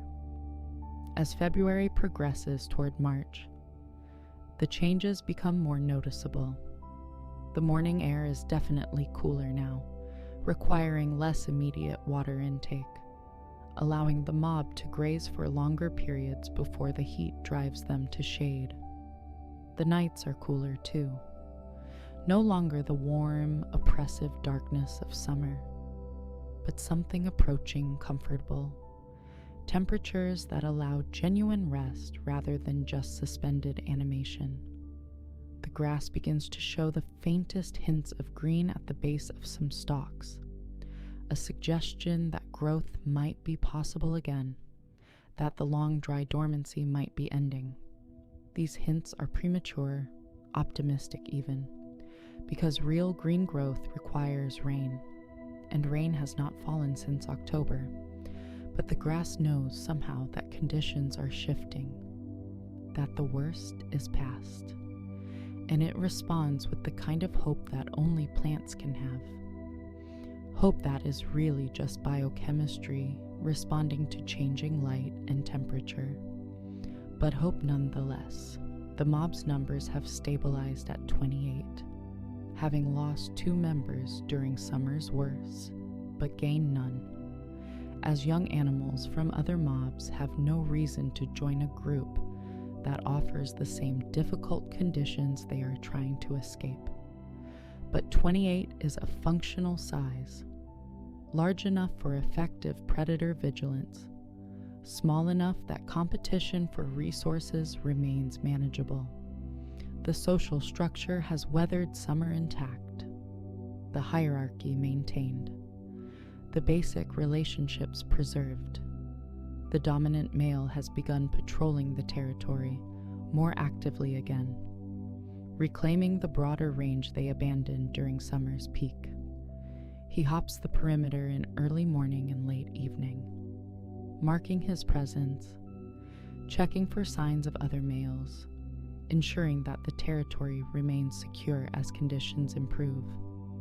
This patrolling is costly in energy terms, but it is necessary, because as conditions improve, competition will increase, and males from other areas will begin testing boundaries again. The senior female accompanies him on some of these patrols, not because she must, but because she chooses to, drawn by some combination of social bonding and practical assessment of the territory's resources. Her young Joey comes along, hopping earnestly behind his mother, struggling to keep up, learning the geography that will define his world for the next year or more. These patrols are educational for him, imprinting mental maps, associating landmarks with locations, building the spatial awareness he will need to navigate independently. One evening, they discover fresh kangaroo tracks near the eastern boundary of their territory, evidence that another mob has moved closer, perhaps drawn by the same subtle improvements in conditions that the dominant male has noticed. He investigates the tracks carefully, reading them the way a tracker reads signs, determining that the intruders were 3 or 4 animals, probably subordinate males from a larger mob, testing this area for resources or opportunities. He does not pursue them.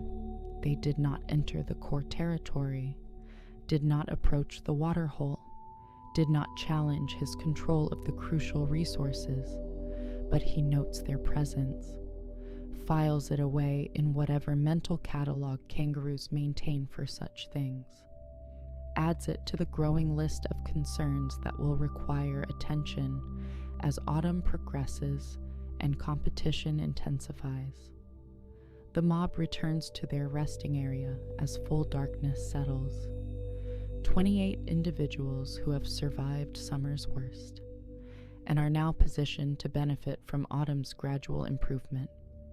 They are thinner than they were, harder, more tested by difficulty, but they are alive, functional, ready to take advantage of whatever opportunities the changing season provides. They settle into sleep under stars that seem sharper now in the cooling air, under a moon that casts clear shadows across the grassland, resting one more night in a place they have defended and inhabited and suffered through together. March brings autumn properly, not just hints and suggestions, but actual measurable change. The morning air is cool enough to be pleasant, the midday heat still significant, but no longer oppressive. The evenings long and comfortable. The grass, dormant for months, begins to respond to the changing conditions, with small green shoots appearing among the brown stalks. Tentative, but real. A promise that better days are coming, even if those days have not quite arrived yet. The mob has expanded its range considerably, no longer tied so tightly to the water hole, able to graze across a broader territory as morning dew provides supplemental moisture, and the grass itself contains more water than it did during summer's peak. They still visit the waterhole daily, but the trips are less desperate, less critical to immediate survival, more routine than emergency. The dominant male has regained some of the weight he lost, his body filling out again as food becomes more available, and less energy goes towards simple temperature regulation. He is not yet back to his spring condition, but he is moving in that direction, the sharp angles softening, the muscle mass rebuilding. His coat, which looked dull and worn in January, has begun to regain its sheen, evidence that his nutrition is improving, and his body has resources to invest in maintenance rather than just survival. The senior female's young Joey, now 5 months old, has emerged from the pouch permanently, driven out partly by his increasing size, and partly by his mother's gentle but firm insistence that the time for pouch occupancy has ended. He was not pleased about this transition, and made several attempts to climb back in during the first few days, but eventually accepted his new status as an external Joey, one who follows his mother constantly, but occupies his own space rather than riding in her pouch.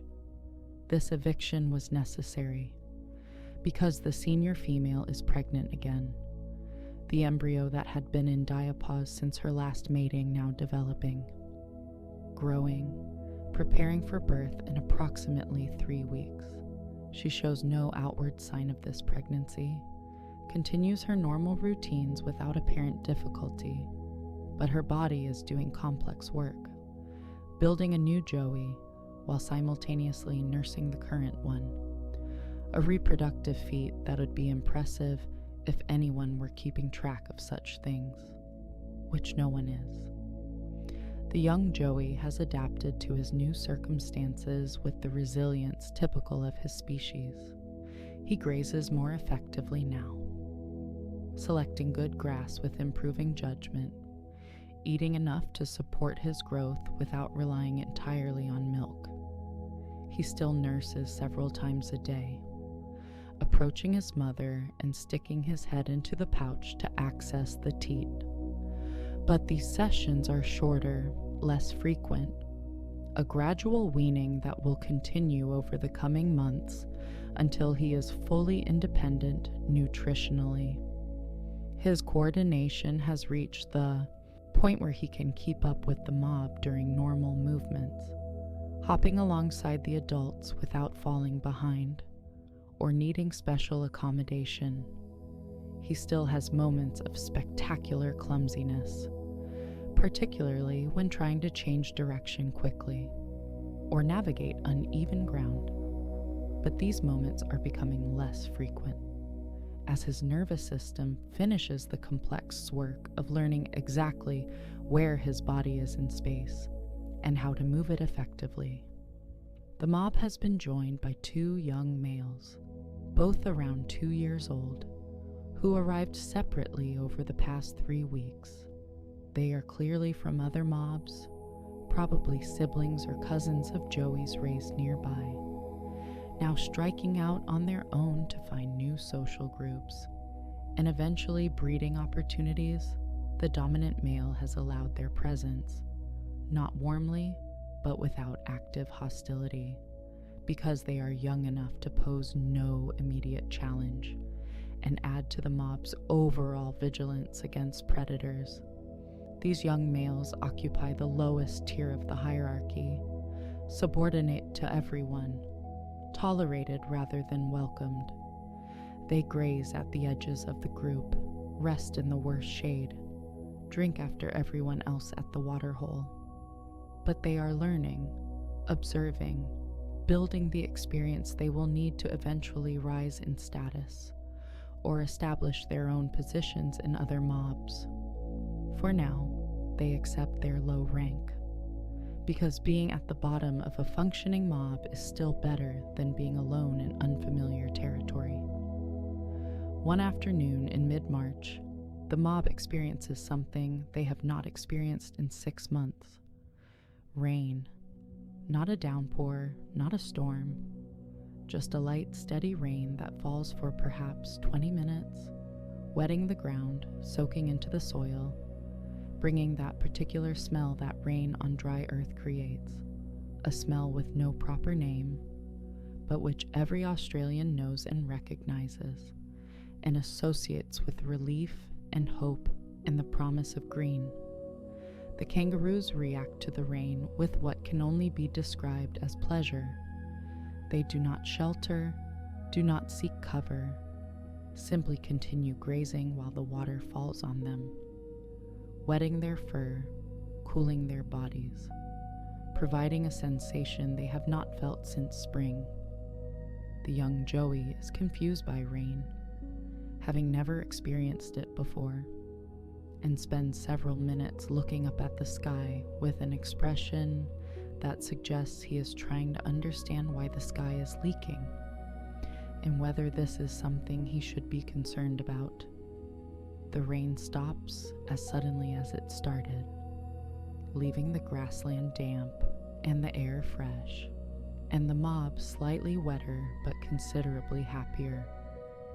Over the following days, the impact of that brief rain becomes visible. The green shoots that had been appearing sporadically now spread more widely. New growth emerges from the base of grass stalks. Small flowering plants that had been dormant for months suddenly push through the soil and bloom, creating scattered patches of color across the brown landscape. The waterhole responds to the rain by rising perhaps 6 inches, a modest increase, but one that transforms it from a muddy depression into something that actually resembles a small pond. The water is clearer, less brackish, more pleasant to drink. The mud around the edges softens, making approach easier. The transformation is not dramatic, but it is real, tangible, evidence that the cycle is turning, that the harsh months are ending, that abundance is returning. With improving conditions comes increased activity across all aspects of mob life. The dominant male is patrolling daily now, marking territory, responding to the growing presence of other mobs in the area, as everyone expands their range and tests boundaries. He has had 2 minor conflicts with males from neighboring groups, brief confrontations that ended with posturing and display, rather than actual fighting. Both parties recognizing that serious combat over territory that is becoming more abundant makes less strategic sense than simply maintaining current arrangements. The does in the mob are coming back into breeding condition, their bodies responding to improved nutrition by resuming normal reproductive cycles. The dominant male is attentive to this, monitoring each female, preparing to tend those who come into estrus. His position gives him priority breeding access, but he cannot be everywhere at once. And the subordinate males are beginning to notice this, beginning to calculate opportunities, beginning to think ambitious thoughts about their futures. One of the young males who joined recently has been watching the dominant male closely, studying his movements, learning his routines, mapping the territory and understanding its key locations. This male is not yet large enough or experienced enough to challenge for dominance, but he is planning ahead, building knowledge he will need in future years. He practices boxing with the other young male, sparring sessions that are more serious than play, but less intense than true challenges, building strength and technique, and the confidence that comes from understanding what his body can do. The senior female has given birth. an event that occurred in the middle of the night and was witnessed by no one, as is typical for kangaroo births. The tiny Joey, weighing less than a gram, made the remarkable journey from birth canal to pouch, entirely on its own, crawling through the fur, guided by instinct and perhaps scent. Finding the pouch entrance, locating a teat, attaching firmly. The entire process took perhaps 5 minutes and represents one of the most extraordinary achievements in mammalian reproduction. A blind, helpless creature the size of a jelly bean successfully navigating a journey that would challenge most adults if scaled appropriately. The senior female shows no obvious sign that anything has changed. She grazes normally, rests normally, interacts with her older Joey normally. Only a close observer would notice that her pouch is slightly swollen, that she grooms it more carefully, that she moves with fractionally more caution to protect its contents.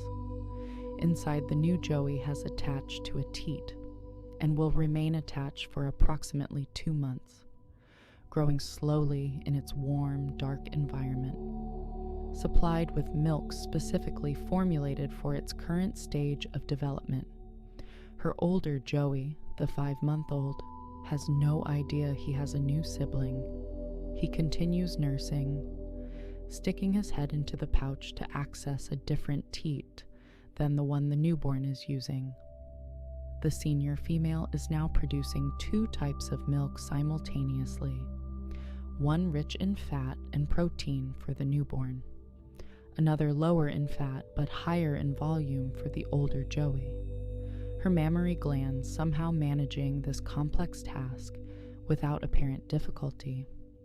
It is a remarkable physiological achievement, one that allows kangaroos to effectively raise multiple offspring at once, despite the constraints of the pouch system. April arrives with conditions continuing to improve. The grass is noticeably greener now, thick new growth replacing the dead stalks of summer, providing abundant nutrition. The mob is grazing with the kind of relaxed efficiency that was impossible during summer, spreading out across wider areas, eating selectively rather than desperately, able to be choosy about what they consume because food is no longer scarce. The waterhole has risen further, fed by 2 more light rains in late March, and is now a respectable body of water perhaps 40 feet across and several feet deep at its center.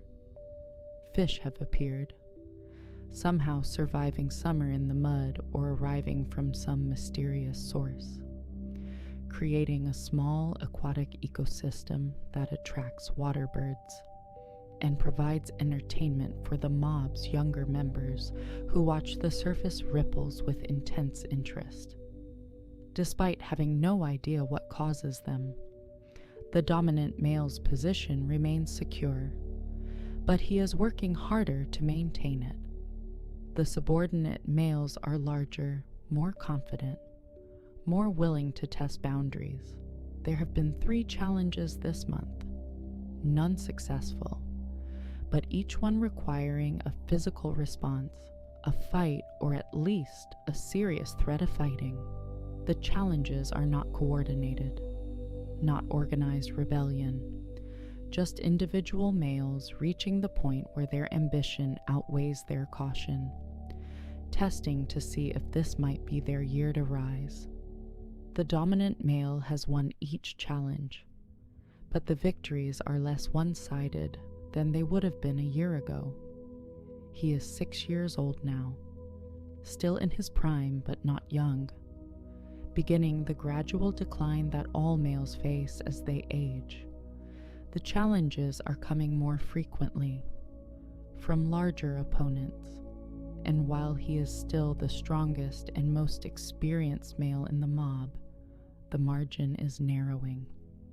He will hold his position for another season, probably 2. But the clock is ticking in ways that matter for social animals where physical dominance determines reproductive success. One of the does who joined the mob in spring has come into estrus, and the dominant male is tending her with the focused attention that breeding opportunities require. He follows her closely, prevents other males from approaching, wait for the moment of receptivity. The subordinate males watch from a distance, opportunistic but realistic, knowing that attempting to interfere would result in immediate punishment, but hoping that the dominant male might be distracted enough to create an opening. No opening appears. The mating occurs in the early morning, a brief coupling that takes perhaps 2 minutes, followed by the male maintaining his guard for several more hours to prevent other males from attempting to mate. It is effective, efficient, the system that has allowed the strongest males to pass their genes forward for millions of generations, ensuring that the animals best suited to this environment are the ones who reproduce most successfully. The young joey continues to grow and develop, now reaching the stage where he grazes more than he nurses, where his body weight comes primarily from grass rather than milk. He is becoming independent in the truest sense, still part of the mob, still near his mother, but no longer fundamentally dependent on her for survival. In another month or two, he will be fully weaned. The maternal bond maintained through proximity and familiarity, but not through nutrition. The mob has settled into the comfortable rhythms of autumn, the season of recovery, of rebuilding, of taking advantage of abundant resources to regain condition lost during summer. They graze long hours, filling their stomachs, converting grass into body mass, storing energy for winter, which will be mild but still cooler, still requiring some reserves. The young animals grow rapidly. The adults rebuild their strength. The pregnant females nourish the developing joeys in their pouches. May brings cooler nights and shorter days, the clear signs that winter is approaching. But winter in Central Australia is not harsh, not compared to summer's heat or the endless dry months. It is mild, pleasant even, with cool mornings and warm afternoons, occasional rain that keeps grass growing, conditions that favor life rather than testing it. The mob has survived the difficult season and is now positioned to thrive during the easy one, the ancient cycle continuing, the pattern repeating, the kangaroos doing what kangaroos have always done, enduring through hardship to benefit when conditions improve. The dominant male stands on a small rise in the late afternoon light, surveying his territory. The grass is green, the water hole is full, the mob is healthy. His position is secure. He has held his rank for another year, has bred successfully, has maintained the territory against challenges. It is a good year by kangaroo standards, a successful year, the kind of year that justifies the difficulty of summer and the risk of challenges and the constant vigilance that dominance requires. Around him, the mob grazes peacefully in the golden light. 28 individuals bound together by proximity and mutual benefit, living in a landscape they are perfectly adapted to, thriving because they have the traits that millions of years of selection have determined are necessary for thriving here. They are kangaroos, and this is their place, and they are exactly what they need to be. As May progresses into June, the transition to winter becomes complete. The nights are cool now, genuinely cool, requiring the mob to seek sheltered resting spots that protect them from wind and retain some warmth. The days remain pleasant, warm enough for comfortable activity. cool enough that the midday heat is no longer a concern. This is the season of ease, the time when survival requires the least effort, when food and water are both abundant and accessible. The senior female's pouch, Joey, now 2 months old, has reached a developmental milestone. Its eyes have opened for the first time, allowing it to see the interior of the pouch, which admittedly is not much to look at, but represents a significant advancement in awareness. The Joey is still attached to the teat, still hairless and helpless, but it is growing steadily, its limbs becoming more defined, its features beginning to resemble the adult form it will eventually achieve. Her older Joey, now 7 months old and fully weaned, has begun to establish his own identity within the mob. He is no longer simply the senior female's Joey, but an individual in his own right, a juvenile male with his own position in the social hierarchy, however low that position might be. He has started engaging in play fights with another juvenile of similar age, sparring sessions that serve as both entertainment and education, teaching him the mechanics of combat he will need if he ever hopes to rise in rank. These play fights are noticeably different from adult combat. They lack intensity, lack genuine aggression, look more like a demonstration of boxing techniques performed in slow motion by individuals who are still learning the choreography. The participants grapple gently, deliver soft kicks, maintain balance on their tails for extended periods, building the muscle memory and coordination that will eventually make them capable fighters. Right now, though, they mostly look like 2 young kangaroos who are trying very hard to appear tough and succeeding mostly in appearing adorable. The hierarchy within the mob has stabilized after the dominant male's successful defense of his position. The subordinate males have accepted their status, at least for now, and occupy themselves with the work of eating and growing stronger for future challenges. The younger does have settled into the group's social structure, forming loose associations with the older females, learning through observation the skills that will eventually make them successful mothers. But beneath this surface stability, subtle competitions continue. When the mob moves to a new grazing area, there is an informal but real jockeying for position, with dominant animals securing the best feeding spots, and subordinates taking what remains. When shade is limited, the hierarchy determines who rests in prime locations, and who must make do with marginal protection from the sun. These small inequalities accumulate over time, giving dominant animals advantages that compound into better nutrition, better condition, better reproductive success. The senior female, by virtue of her experience and her connection to the dominant male, enjoys consistent access to the best resources. She grazes in productive areas, rests in quality shade, drinks without harassment at the water hole. Her young Joey benefits from these advantages, growing at a rate that reflects his mother's privileged position.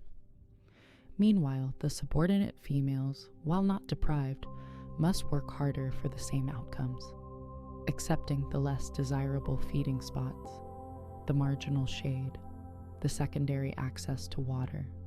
This is not cruelty, not deliberate oppression, merely the mathematics of hierarchy in a social species. Dominance brings tangible benefits, which is why animals compete for dominant positions, why they risk injury in fights, why they invest so much energy in maintaining their rank.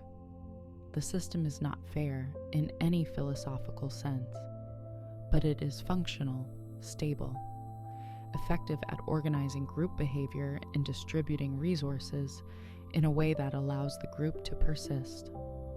The water hole that serves the mob has stabilized at a good level, neither rising nor falling significantly, fed by occasional light rains that keep it replenished. The ecosystem around it has flourished, attracting a diverse array of wildlife. Flocks of budgerigars descend in green waves to drink, their calls filling the air with cheerful noise. A pair of black swans has taken up residence, building a nest on the far side where the water is deeper. Frogs have appeared from wherever frogs spend the dry months, calling at night with voices that suggest they are very pleased about the current conditions and would like everyone to know about it. The mob shares this waterhole peacefully with the other animals, each species occupying its own niche, drinking at its own times, avoiding conflict through the kind of natural spacing that emerges when resources are abundant enough that competition is unnecessary. The dominant male is less vigilant at the waterhole now, less concerned about intrusions from rival males, because the improving conditions mean that territory disputes have diminished. There is enough for everyone, or at least enough that fighting over it makes less strategic sense. One morning in mid-June, the mob encounters something unusual. A small group of humans, 3 individuals carrying equipment and cameras, moving slowly through the grassland on what appears to be some kind of wildlife observation expedition. The mob sees humans rarely, perhaps once or twice a year when researchers or photographers venture into this remote area. They have learned through experience that humans who move slowly and maintain distance are not threats, different from the humans who arrive in loud vehicles and create disturbance. The dominant male watches the humans carefully, ready to lead the mob away if they approach too closely. But the humans maintain a respectful distance, perhaps 50 yards, observing through their cameras without attempting to approach. The mob tolerates this attention for perhaps 20 minutes, then gradually hops away, not in panic but in a casual departure that suggests they have decided the humans are boring, and there is grass elsewhere that requires eating. The humans remain behind, still watching, still photographing, apparently satisfied with their distant observation. The mob continues grazing, the encounter already fading from their attention. Another momentary event in the ongoing work of survival.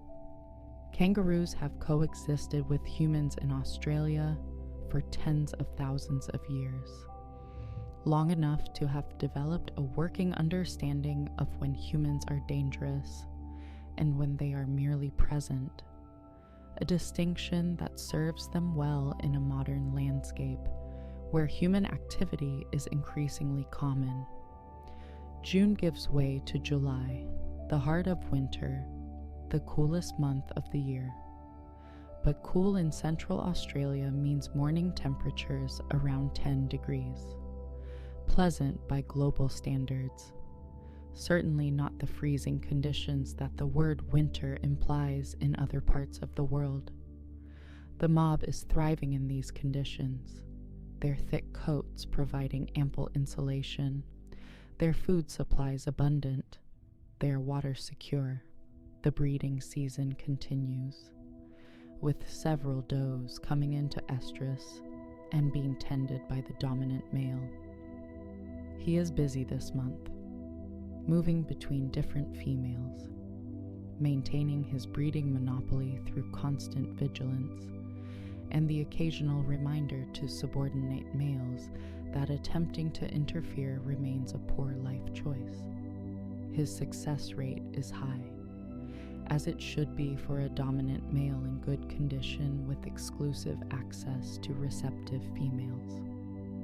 One of the subordinate males, the patient 4-year-old who has been watching and learning and growing, has reached a decision point. He is now nearly as large as the dominant male, possibly even slightly heavier, and he has been training, practicing, building both physical capability and psychological confidence. He watches the dominant male tending a female one morning and sees something he interprets as an opportunity.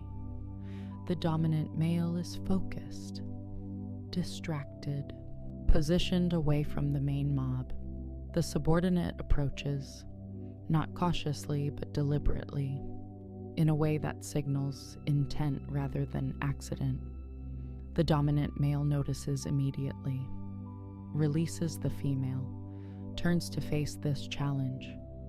For a long moment, the two males simply stare at each other, both upright, both assessing, both calculating odds and risks and potential outcomes.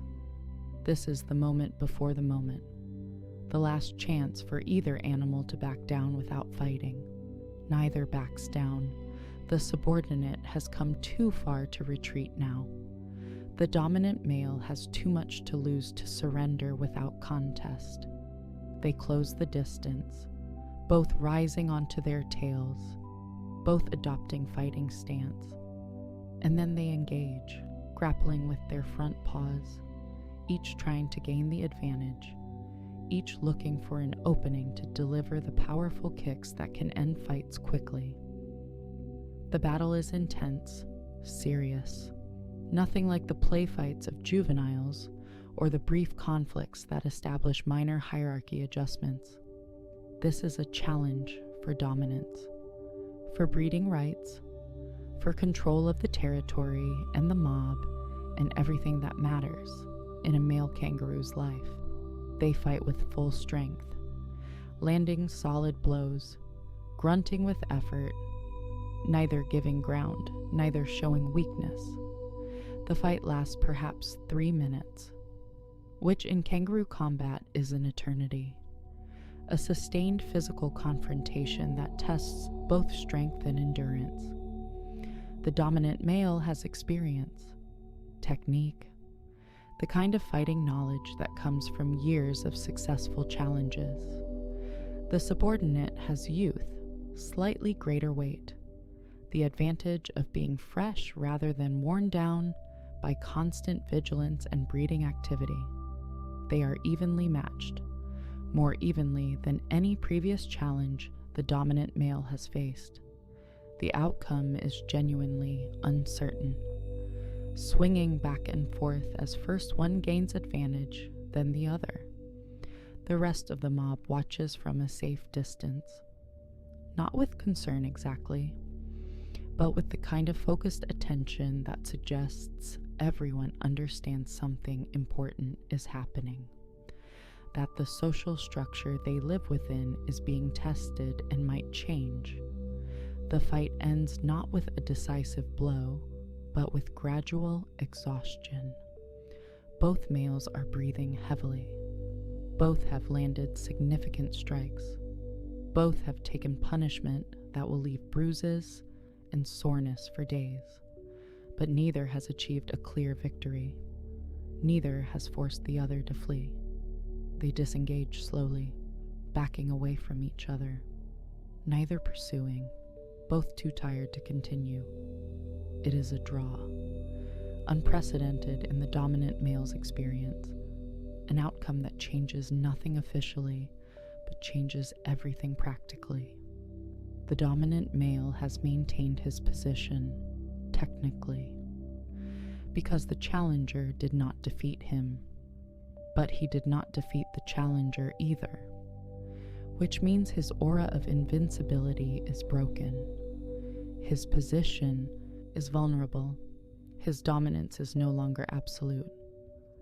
The subordinate male hops away, not in defeat but in tactical retreat, returning to the mob but carrying himself differently now, with more confidence, more presence.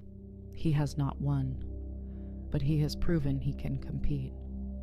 can fight effectively, can challenge the dominant male and survive the encounter. He will challenge again, probably soon, and next time the outcome might be different. The dominant male remains where he is for several minutes, catching his breath, assessing his injuries, which are moderate but not serious. He has won technically, but the victory feels different from previous challenges, less conclusive, less reassuring. He is 6 years old, at the peak of his physical ability, but beginning the slow decline that all males face. The challenges will keep coming, from this subordinate and others, and eventually one of those challenges will succeed. But that day is not today. Today he is still dominant, still in control, still the breeding male of this mob. He returns to the female he was tending, resumes his guard position, sends a clear message that despite the recent challenge, nothing has fundamentally changed.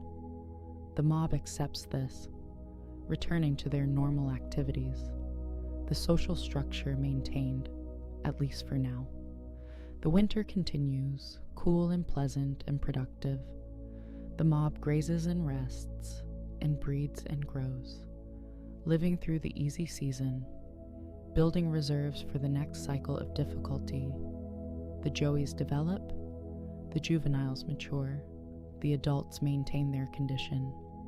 The waterhole remains full, the grass remains green, and life continues in patterns millions of years old. Patterns that have served this species well through countless generations.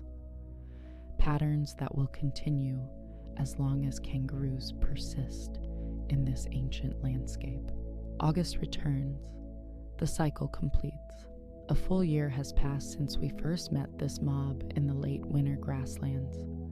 The landscape has transformed once again. The grass is green, thick with new growth from the winter rains. The waterhole is full, its surface reflecting the pale blue sky. The temperature is mild, comfortable, the days lengthening as spring approaches. The mob has changed too.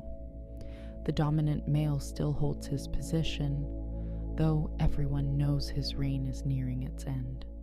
He has bred successfully again this season, passing his genes forward one more time, which is ultimately all that evolution asks, to survive long enough to reproduce. He has done that and continues to do it for as long as his body allows. The senior female remains a pillar of the mob. Her sixth joey, now 2 months old, is developing in her pouch. Her previous joey is now 10 months old, fully weaned, fully independent. A capable young male who will leave soon, probably within the next few months. When spring peaks and the grasslands are at their most generous, it will be dangerous, but it is necessary. The natural progression that maintains genetic diversity and prevents inbreeding. His mother will not mourn his departure. She will simply continue her work, raising the current joey, preparing for the next, living the cycle that has defined her adult life. The mob has grown over winter. 3 new young females have joined, drawn by the dominant male's continued strength and the quality of the territory. They have integrated smoothly, finding their places in the hierarchy, learning the geography, becoming part of the group's collective knowledge. The patient subordinate male who drew with the dominant male in July has grown more confident. He moves through the mob with the bearing of someone who knows his time is coming. He has not challenged again since that inconclusive fight, but everyone, including the dominant male, knows the next challenge is inevitable, and the outcome is no longer certain. This is how succession happens in kangaroo society, not through sudden overthrow, but through gradual attrition. as dominant males age and subordinates mature until the balance tips. The young Joey in the senior female's pouch has begun emerging for brief explorations, poking his head out to observe the world with the same mixture of fascination and concern his siblings showed. He is discovering light, movement, space. In a few more months, he will emerge fully. We'll begin the transition from pouch-dependent infant to independent juvenile. We'll join the long line of kangaroos who have successfully navigated this challenging childhood. The mob's daily routine has settled into comfortable, late winter patterns. Early morning grazing when the air is cool and the grass wet with dew. Midday rest in shade that is pleasant rather than desperately necessary. Late afternoon and evening feeding as temperature drops. Night rest under stars that wheel overhead in ancient patterns. One afternoon, the mob encounters a bachelor group. 4 young males, all around 2 years old, traveling together for mutual support. The groups exchange wary glances, the bachelor males assessing whether this mob might accept new members. The dominant male makes it clear through his posture that he is not currently accepting applications. The bachelor group moves on, continuing their search for territory and opportunity. One might return someday, might challenge for dominance when he is larger, or might not survive the dangerous years between dispersal and establishment. The odds are not generous, but they are better than staying where breeding opportunities are controlled by relatives. The waterhole has become a gathering place again, busy with life but not desperate like summer. Emus drink in the shallows, cockatoos quarrel in the trees. Small birds dart across the surface catching insects. The mob visits twice daily, sharing the resource peacefully with whatever other creatures have come to water. One evening, as the sun sets and the sky turns orange and pink, the mob settles in to rest. The dominant male takes his usual position on high ground. The senior female rests with her Joey beside her. The younger animals arrange themselves in their established spots, the social structure written in sleeping positions, as it has been for the entire year. A wedge-tailed eagle soars overhead, making lazy circles in the thermal currents. The mob watches without particular concern. They are too large, too alert. The eagle is simply part of the landscape, a presence to acknowledge but not fear. The stars emerge as darkness deepens. First the brightest, then gradually the fainter ones, until the sky is dense with light. The Milky Way stretches overhead like a river. The Southern Cross hangs low on the horizon, familiar patterns that have guided navigation for countless generations. The mob settles into sleep, that half-aware state where the body rests, but the mind remains vigilant, ready to respond to alarm calls, ready to flee if danger approaches. But for now, there is peace, the kind of deep contentment that comes from a full belly, from safety in numbers, from being exactly where you belong. This year has tested them. Summer's heat pushed them to their limits. Water scarcity threatened survival. Individual members were lost. Challenges arose from within and without.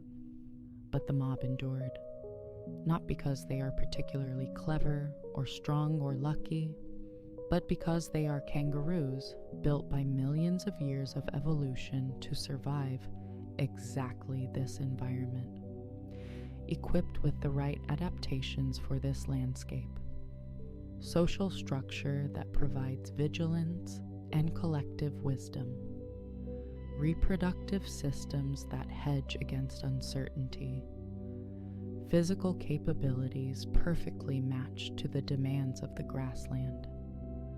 The first hint of dawn appears on the eastern horizon, a faint lightening of the darkness, so subtle at first it might be imagination, but gradually, unmistakably growing. The mob begins to stir, not all at once, but gradually, one animal raising its head, then another, body stretching, the slow transition from sleep to wakefulness. The dominant male is among the first to rise, as always. He stands, shakes once, surveys the territory in the gray pre-dawn light. Everything is as it should be. The mob intact, no threats visible. Another night successfully navigated. Within 20 minutes, the mob is fully awake and ready to begin the morning graze. They move out from their resting area in loose coordination, each animal finding its place in the group's movement, the hierarchy visible in subtle ways. Who moves first? Who follows? Who gets the best grazing spots? The sun breaks the horizon, sudden and brilliant, flooding the grassland with golden light. The red earth glows, the green grass shimmers. The kangaroos themselves are transformed, their coats catching the light. It is a beautiful moment, one that happens every morning but never loses its power. The mob grazes as the sun climbs, moving slowly across the grassland, eating steadily, converting grass into energy, into muscle and bone and warmth. A pair of wedge-tailed eagles soars overhead, riding the thermal currents. The mob watches them without fear. They are simply part of the morning, part of the ecosystem. A family of emus appears in the distance, a male with 6 chicks nearly half grown.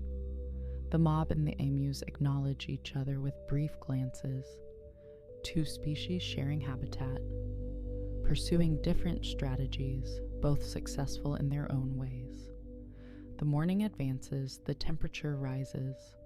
The mob will graze for another hour, then retreat to shade for midday heat, then emerge in the afternoon to feed again. The rhythm as old as the species itself, as reliable as the sunrise.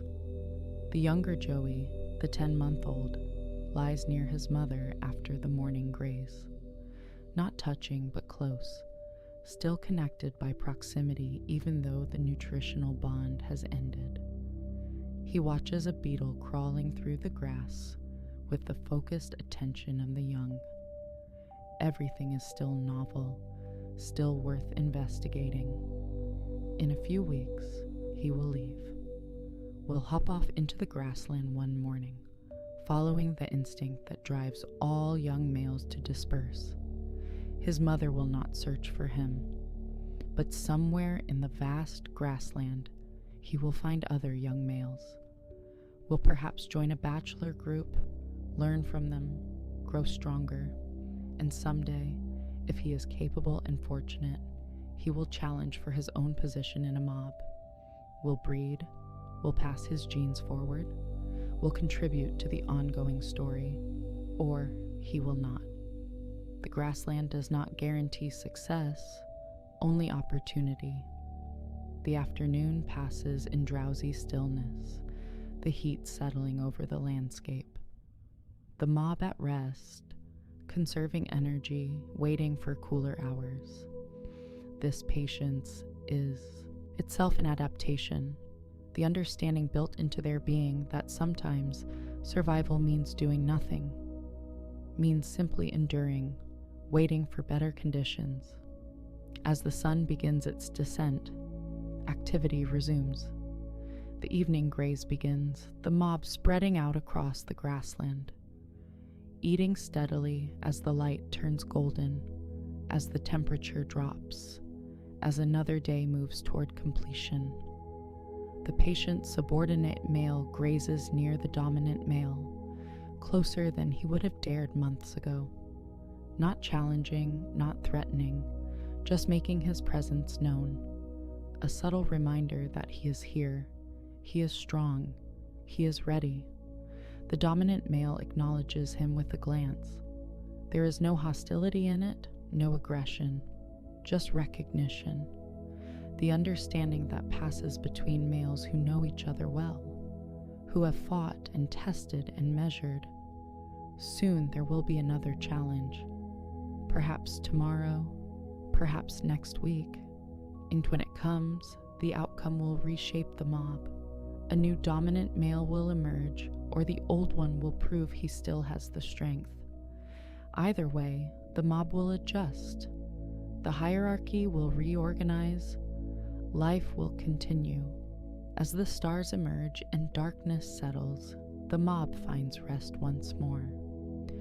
Another day survived, another night to endure. The dominant male settles into a spot on the high ground. Looking out over the territory he has defended for 2 years, the grassland stretches away in all directions, silver in the moonlight, familiar and foreign, unchanging and ever-shifting. This is his place, for now. Tomorrow it may still be his, or it may belong to another. But tonight, in this moment, he is still dominant, still the breeding male, still the protector of this mob, and that is enough. The senior female rests with her Joey's head poking from her pouch.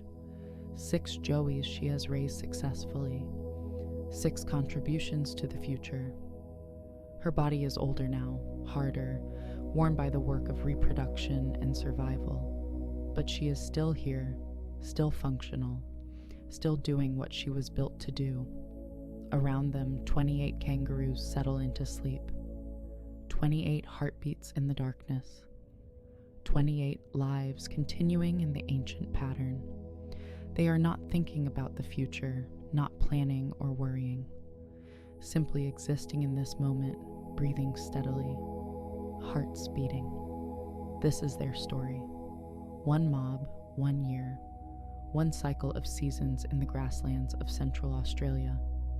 But it is also the story of every mob that has faced hardship and found strength in unity. The names change, the faces change, but the essential truth remains. Survival through cooperation, persistence through difficulty, life finding a way, as it always has, as it always will. The mob sleeps peacefully under the vast Australian sky, dreaming of grass and water and safety, of tomorrow and all the tomorrows that follow. They are kangaroos, and they are exactly where they belong. The night deepens around them.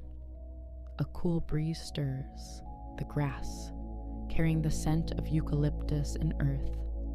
The sounds of the grassland at night emerge, crickets beginning their rhythmic chorus, the distant call of a boobook owl hunting in the trees, a rustle as some small creature moves through the vegetation, life continuing in all its forms, each species pursuing its own survival.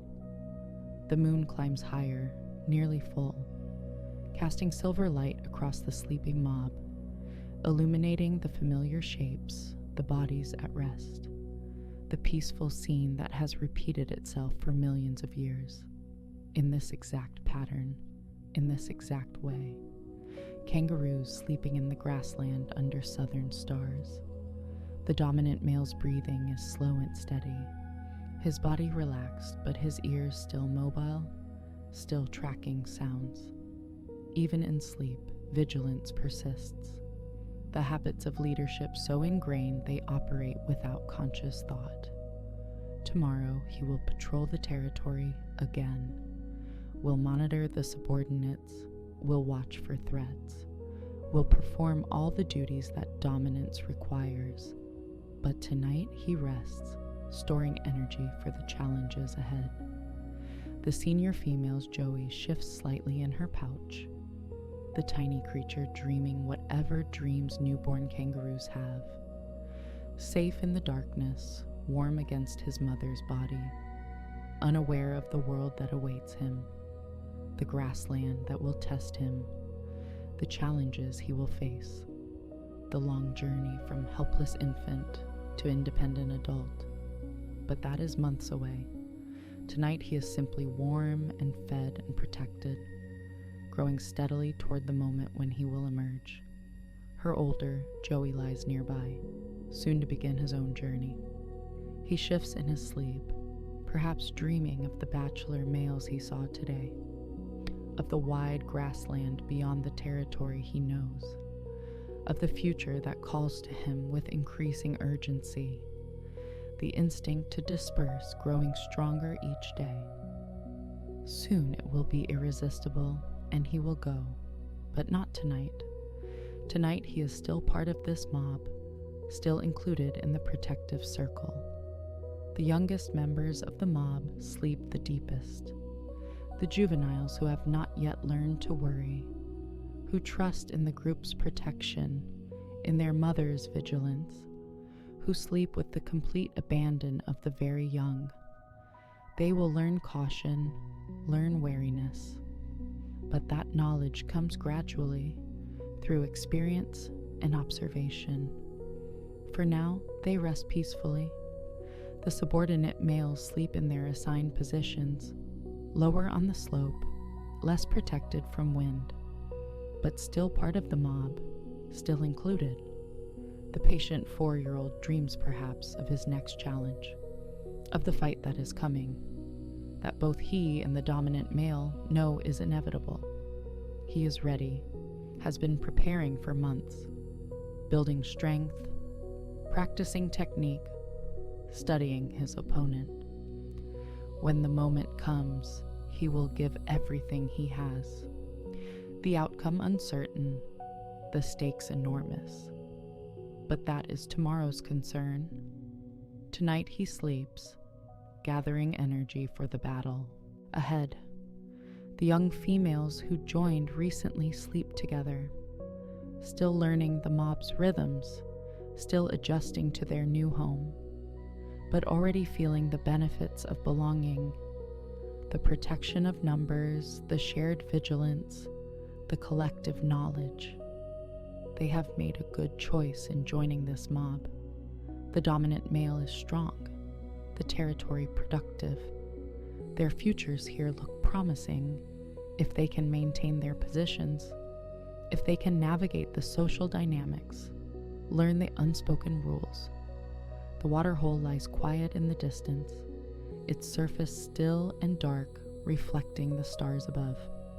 A dingo comes to drink, quick and nervous, taking what it needs before departing back into the scrubland. The waterhole serves all who need it, asking nothing, providing everything. The quiet heart of this section of grassland. Far to the north, storm clouds are building, too distant to see in the darkness, but there, growing, developing, preparing to bring rain. In a few days, perhaps a week, they will arrive. Will drop their water on the thirsty land. Will green the grass further, will fill the water hole higher. Will make life easier for all the creatures who depend on this place. But the mob does not know this yet, cannot see the future, cannot predict the rain. They only know this moment, this night, this peaceful rest. Tomorrow will bring what it brings. They will respond as they always have, with the adaptations built into their bodies, with the behaviors learned through observation, with the cooperation that makes them stronger together than apart. The Southern Cross rotates slowly across the sky, the ancient constellation that has guided travelers for millennia, that marks the South, that tells the seasons, that remains constant while everything else changes. The mob sleeps beneath it as their ancestors slept, as their descendants will sleep, part of an unbroken chain stretching back millions of years. Each generation facing similar challenges, each finding similar solutions, each contributing to the ongoing story. This is not the end of their story. Tomorrow they will wake and the cycle will continue. More days, more seasons, more challenges, more triumphs. Joeys will be born and raised. Young animals will disperse and find new mobs. Dominance will change hands as it always does. The mob will persist, will adapt, will continue. Because that is what kangaroos do. They endure, not through grand gestures or heroic acts, but through the simple accumulation of successful days, of good decisions and fortunate outcomes, of working together, supporting each other, of refusing to quit when times are hard. The grassland is silent now except for the wind and the crickets, the mob at peace under the vast sky. 28 individuals who together form something greater than themselves. A family bound not by choice but by mutual benefit, by the understanding that survival is easier together, that vigilance is more effective when shared, that the mob is stronger than the sum of its parts. This is the lesson the grassland teaches, not through words, but through reality. The animals who cooperate survive. The animals who persist thrive. The animals who adapt continue, and so the mob sleeps on, breathing steadily in the cool night air, hearts beating in the darkness, lives continuing in the ancient pattern, waiting for dawn, waiting for tomorrow, waiting for whatever comes next, ready to face it together, as they always have, as they always will. The stars wheel overhead, the moon sets slowly in the west, the night advances toward morning, and in the grassland of Central Australia, under the southern sky, the mob rests, exactly where they belong, exactly as they should be.